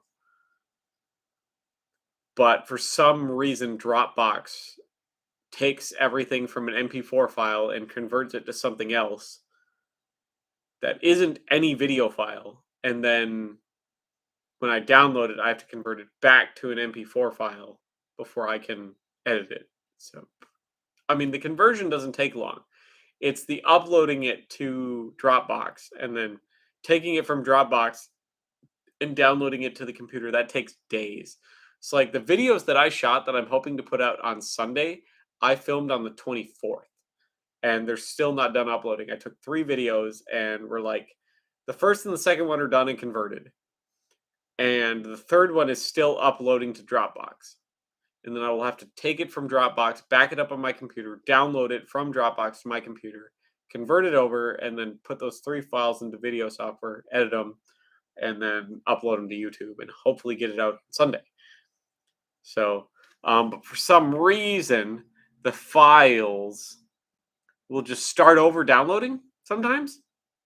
Like this one, it was like 3/4 of the way done and then started over. And so now we're back to like 2/3 done for some reason.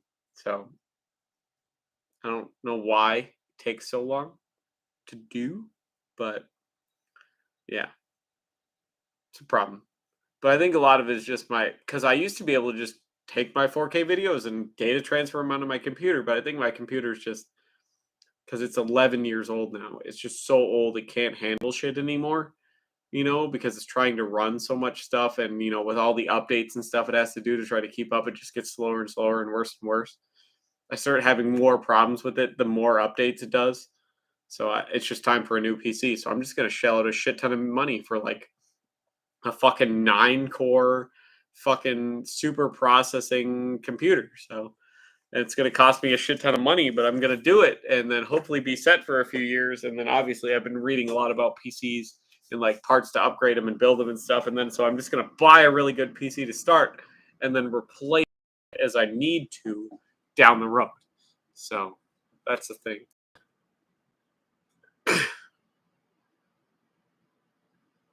I think a lot of it is just my computer so old. I feel like I could just go back to the data transfer cable and everything will take 30 seconds once my computer's not over a decade old.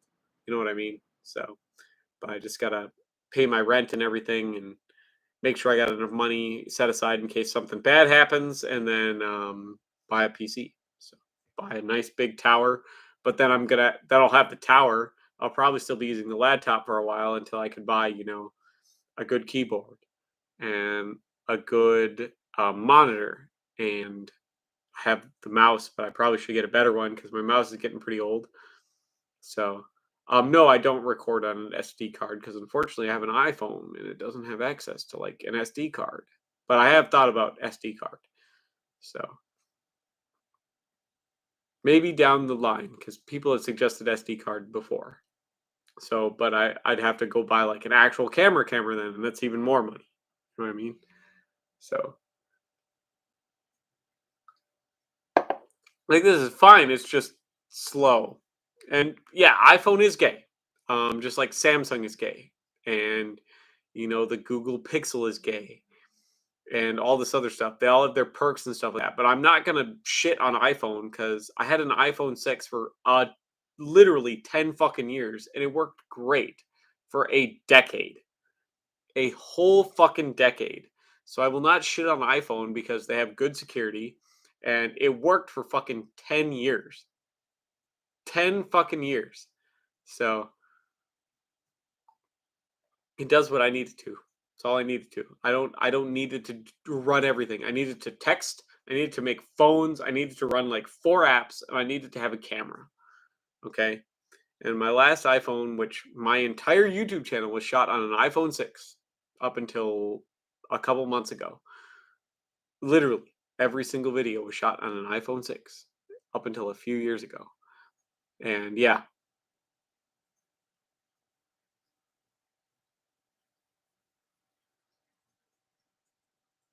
someday down the road.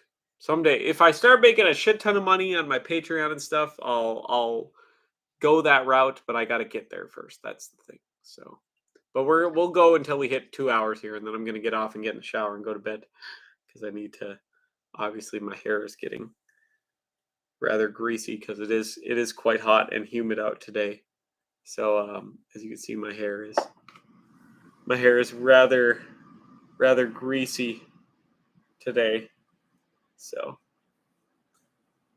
I need to get in the shower and then go to bed. So.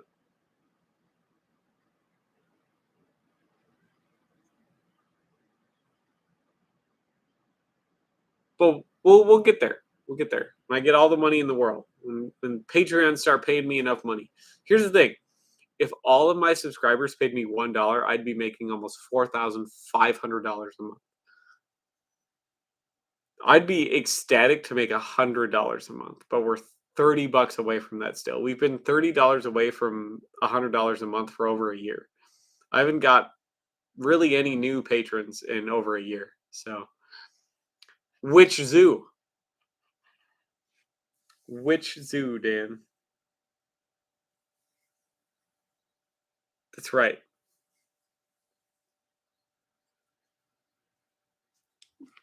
I'm very happy to get that $70 a month. It goes a long ways. It goes a long, long ways. Like I just cashed it in into my bank account to hopefully use towards a computer. Like I'm saying, I'm hopefully, fingers crossed, getting enough money this week to pay rent and still get a computer, like a $3,000 computer, um, and have enough left over in case something happens and stuff like that. So that $70 a month goes a long ways. It's gone a long ways. It paid for that new tripod. Didn't pay for the ring light. I had to pay for that with my own money. Didn't pay for the new phone. Had to pay for that with my own money. but it is going to chip in towards the computer. So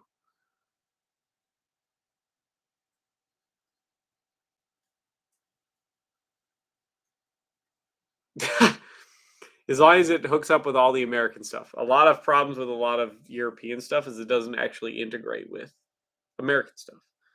Like that's a problem I've found out that for some reason shit doesn't quite work right in them due to one line of code that they do on purpose to region lock shit, so you can't do that.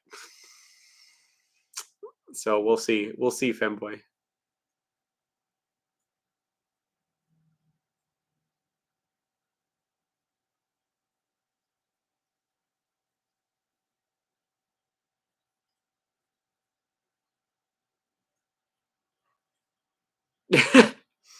Well, you know a lot more about fucking cameras and shit than I do. I'm not a technologically savvy person, but I'm trying. I'm learning. I think I'm learning like very well. Like I put that fucker together. I learned editing software myself. Like I learned how to convert videos to like 4K and do all these fucking data transfers to try to get shit done to keep putting out content and stuff. Like I've been learning so much technological shit to try to keep the channel running and constantly improve it. And I am not a tech savvy person at all. I'm trying really hard and spending a lot of money to try to improve this thing as much as possible. And a fucking new computer will hopefully solve a lot of the problems. We get the Minecraft server going, get a second fucking Patreon tier, hopefully get a little bit more money rolling in, start streaming to Twitch and YouTube, maybe get some bits and stuff like that, have the Patreon members build a fucking kingdom in Minecraft and stuff. It'll be sweet. I'm really looking forward to it, actually. I really am. Fair. Film's the way to go.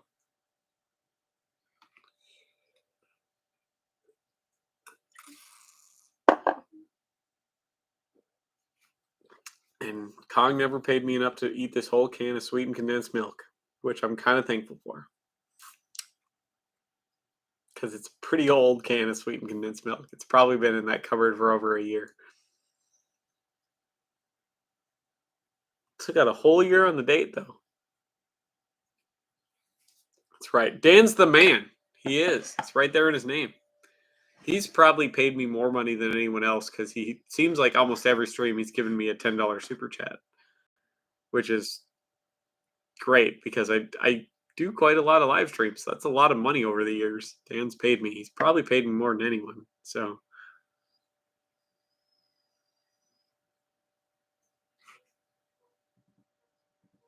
well, Lexi pays me consistently, but like there's been times where like he pays me $20 a month, but there's been times where I do like 10 streams in a month and you give me $10 each stream, that's $100.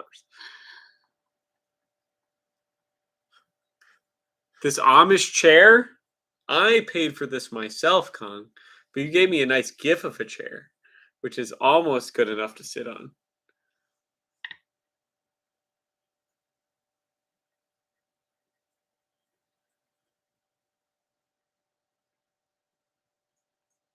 That's fine, Alexi. What would be a problem with that? It's your base. You can do whatever you want. No. You're fine, Femboy. There's been plenty of people, like, especially when COVID hit, I lost a lot of money because it's like, no. You guys fucking cancel your subscriptions. Take the money. You need it a lot more than I do. I can keep working myself to death. Trust me. I'm not worried about making money at all. Like, I will make money and fun stuff myself, but just helps. Stuff gets done faster if you guys help, is all. That's fine. Villagers suck, anyways. I would, Kong, like, seriously, if you can get one of those, I will pay you money for one of those fucking, like, an Air Force branded fucking self stirring coffee cup. I have wanted one of those. It's the only piece of, like, Air Force equipment I've ever wanted, other than a CMU 33. I would love a CMU 33 vest. But I would pay. Well, they're about $2,000 a unit, but we know the U.S. military isn't actually paying that much. But I would give a considerable amount of money for an Air Force branded self-storing coffee cup. So I mean, that's fair, Femboy. If you want to feel bad, you can feel bad. I'm not going to stop you from feeling bad if you want to, but you don't need to feel bad. Like I said, most of this has been funded by me for years entirely. So, um, you guys do help a considerable amount. Well, I mean,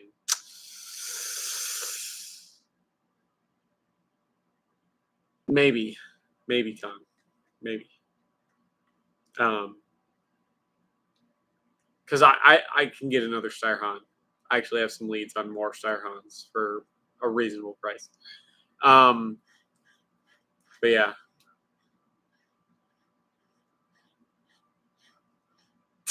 I could just get a second Han pistol. But like computer first. I gotta get a computer. I'm not buying anything until I get a new computer. So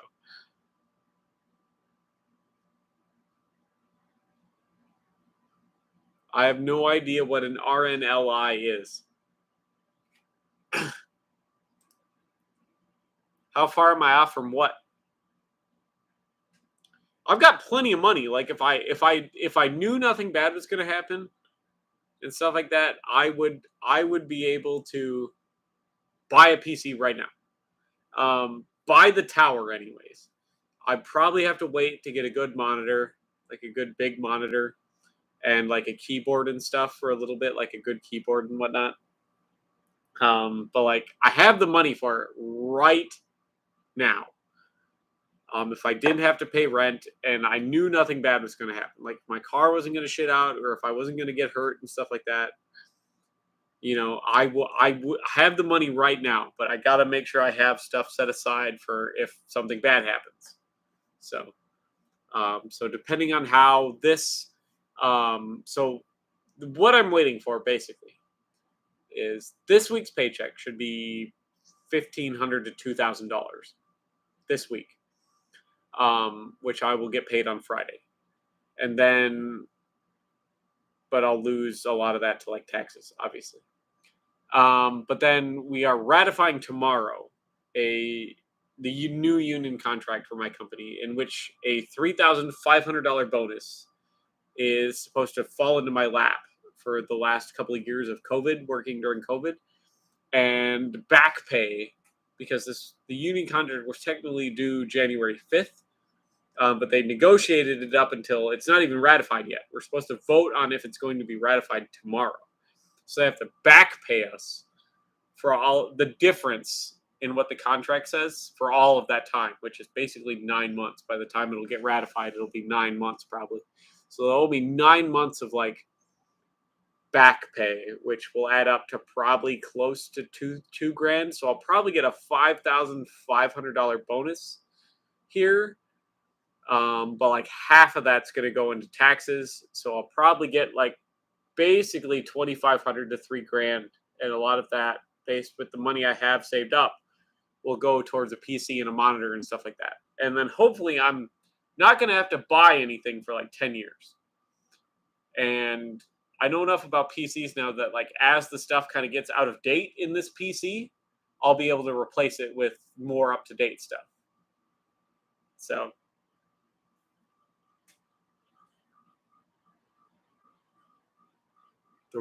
I like stuff, Femboy. I like stuff.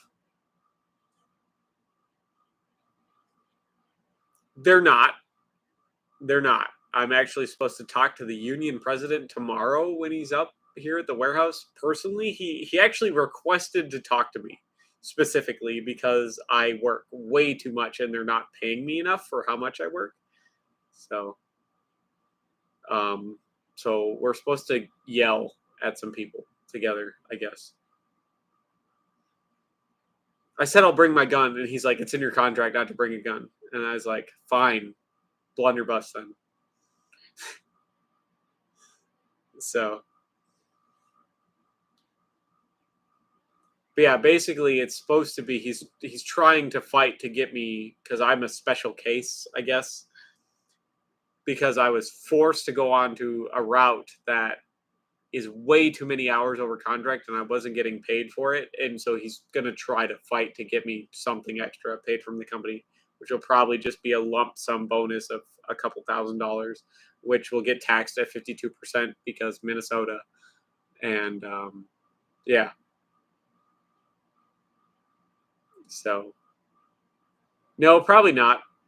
I'm pretty pissed off at the company. A lot of people don't even like to kind of be around me because, as friendly of a person as I am, I can flip that switch and be a very uncomfortable. I wouldn't say bad or off-putting, but I can be a very uncomfortable person to be around. So, no, like there's a shovel and garbage bags in my trunk. Like I will cut somebody up. I will murder them, chop them up into like pieces and leave them in a bunch of different fast food dumpsters around my city to the point where they find them all. It'll make a smiley face on the map. Like I have a saber too. It's right over there. It's right next to my two guns, my two Lee Enfields, which are right next to my shotgun, which are right next to my Tokarev and my Sig 210, which are right next to my Ross and my Gewehr 88 and my M39 and my two M95s and like all this other shit. So mussels are tasty, I agree. Well, once we finish the drink, we're done here. I know I said I was going to cut it off at 2 hours, but we'll go till the drink's done, and then I'll shower and go to bed. We're almost there. We got about one sip left. So everyone get your final questions, praises, comments, concerns, yada yada, this, that. Cornwall. I like Cornwall. I much prefer County Devon, though. Wait, is Cornwall in County Devon, or is that in a different county? I forget.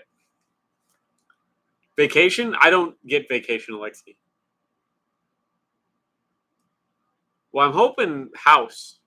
Hoping computer and then just bank money for the whole year and then buy house. And then you guys can come visit me and stay in my house.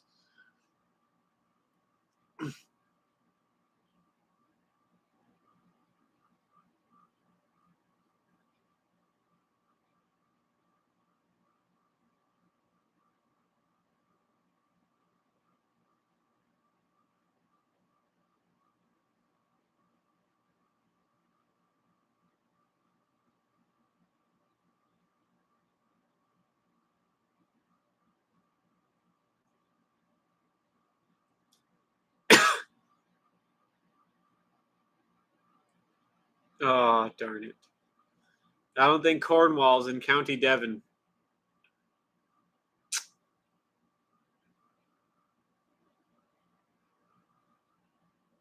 Oh, well. I thought so.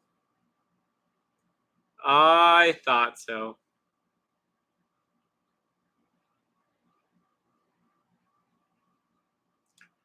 But Dartmoor's in Devon. I know that. So you got to give me some props for knowing some stuff. I know all about the Isle of Wight and how Scotland and Wales and England make up um, Britain, the island of Britain, and obviously like Ireland is Northern Ireland and Northern Ireland and Scotland and the Orkneys and Wales and England make up the UK, stuff like that. See, I know stuff. I know stuff about the UK. It's the motherland after all, even though none of my family's from there. I know the Isle of Man's kind of weird and stuff like that, and they have the oldest parliament in Europe, stuff like that, and a bunch of roads that have no speed limits on them. It's kind of weird. I've seen quite a few corn palaces actually. So, see, femboy, I know stuff about things. I know that London was originally founded by the Romans, and it was called Londinium. So, and I know all about Hadrian's Wall and the other wall that's actually north of Hadrian's Wall that everyone forgets about. So,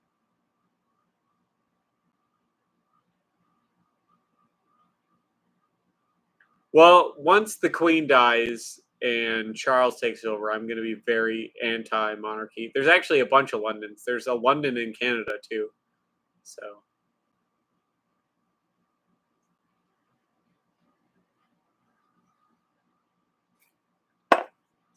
there's a shit ton of Londons. But I'm talking about like London, the big London.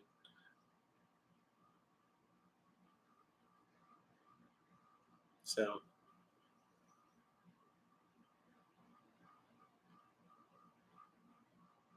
it was founded. There's actually a lot of the big cities are wouldn't surprise me. I mean, like the capital city of my state, St. Paul, there's actually five St. Pauls. St. Paul is made up of five St. Pauls. But we're talking about Londinium here, the original London. But like a lot of the big cities in the UK were actually founded by um, the Romans. So, well, yeah, Greater London, and stuff like that. That's like where I live is St. Cloud. The whole area is actually like seven cities, and it's all referred to as St. Cloud, but it's actually St. Cloud and Waite Park and Saut Rapids and St. Joseph and you know Sartell and all this other cool shit all rolled into one. So, but it's all referred to as St. Cloud, or as it's lovingly referred to as the Granite City, because we have a giant granite quarry here, and it's actually world-renowned granite. And so, like, a lot of the huge buildings down, like the schools, are made out of granite, and the sidewalks are paved in granite, and the banks are granite, and a lot of the buildings are just made out of granite. Even like the city parks and like stuff in the city, the gravel like on the trails is made out of granite, and it's like the whole city's granite. The bricks on the sidewalk are granite bricks. So the whole city's known as the Granite City. So it's gorgeous. It actually really is a gorgeous city. So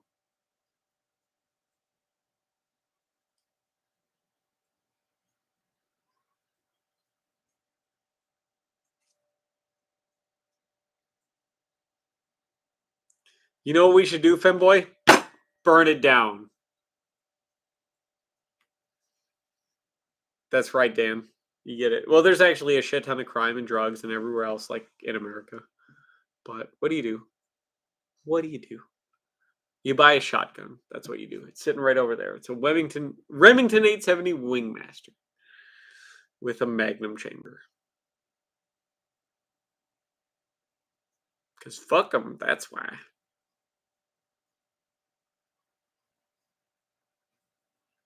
But anyways. But anyways.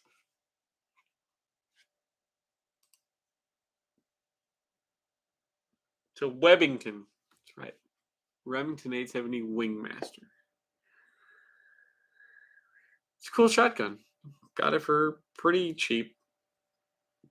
Got it for about $600.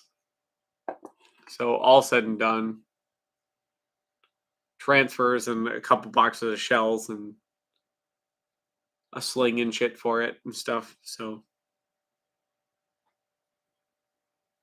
a super magnum would be 3.5. A magnum would be 3 inch. 3 inch shells would be magnum. So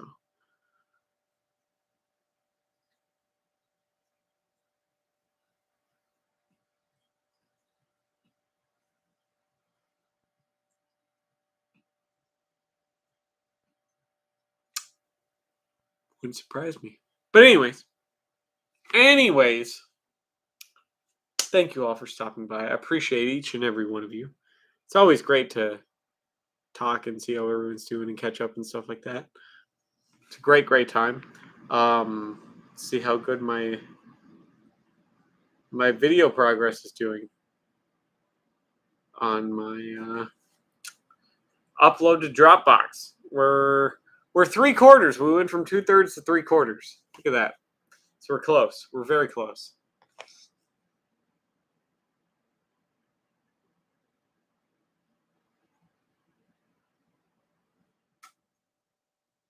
All right. Sure enough. Thank you, Femboy.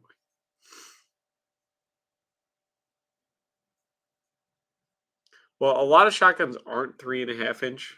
You can find a lot of threes and 2 3/4, but especially for as old as my shotgun is, because for those of you who don't remember, my shotgun is over 50 years old. Um, the fact that it's 3 inch is kind of rare. So, alrighty. Well, thank you all for stopping by. I gotta go get in the shower.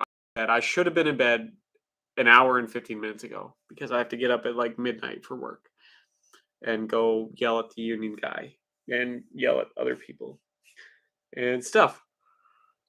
I'm very tired, incredibly tired. So, but thank you all for stopping by. Hopefully, this will get done uploading and I will have another video on Sunday for you guys. All I'm waiting for is for this fucking video to finish uploading to Dropbox, and I'll have a cool video on the Danish M96 for you guys on Sunday. Hopefully by then, and all that other good stuff. So, see you all here in the future. 99 now.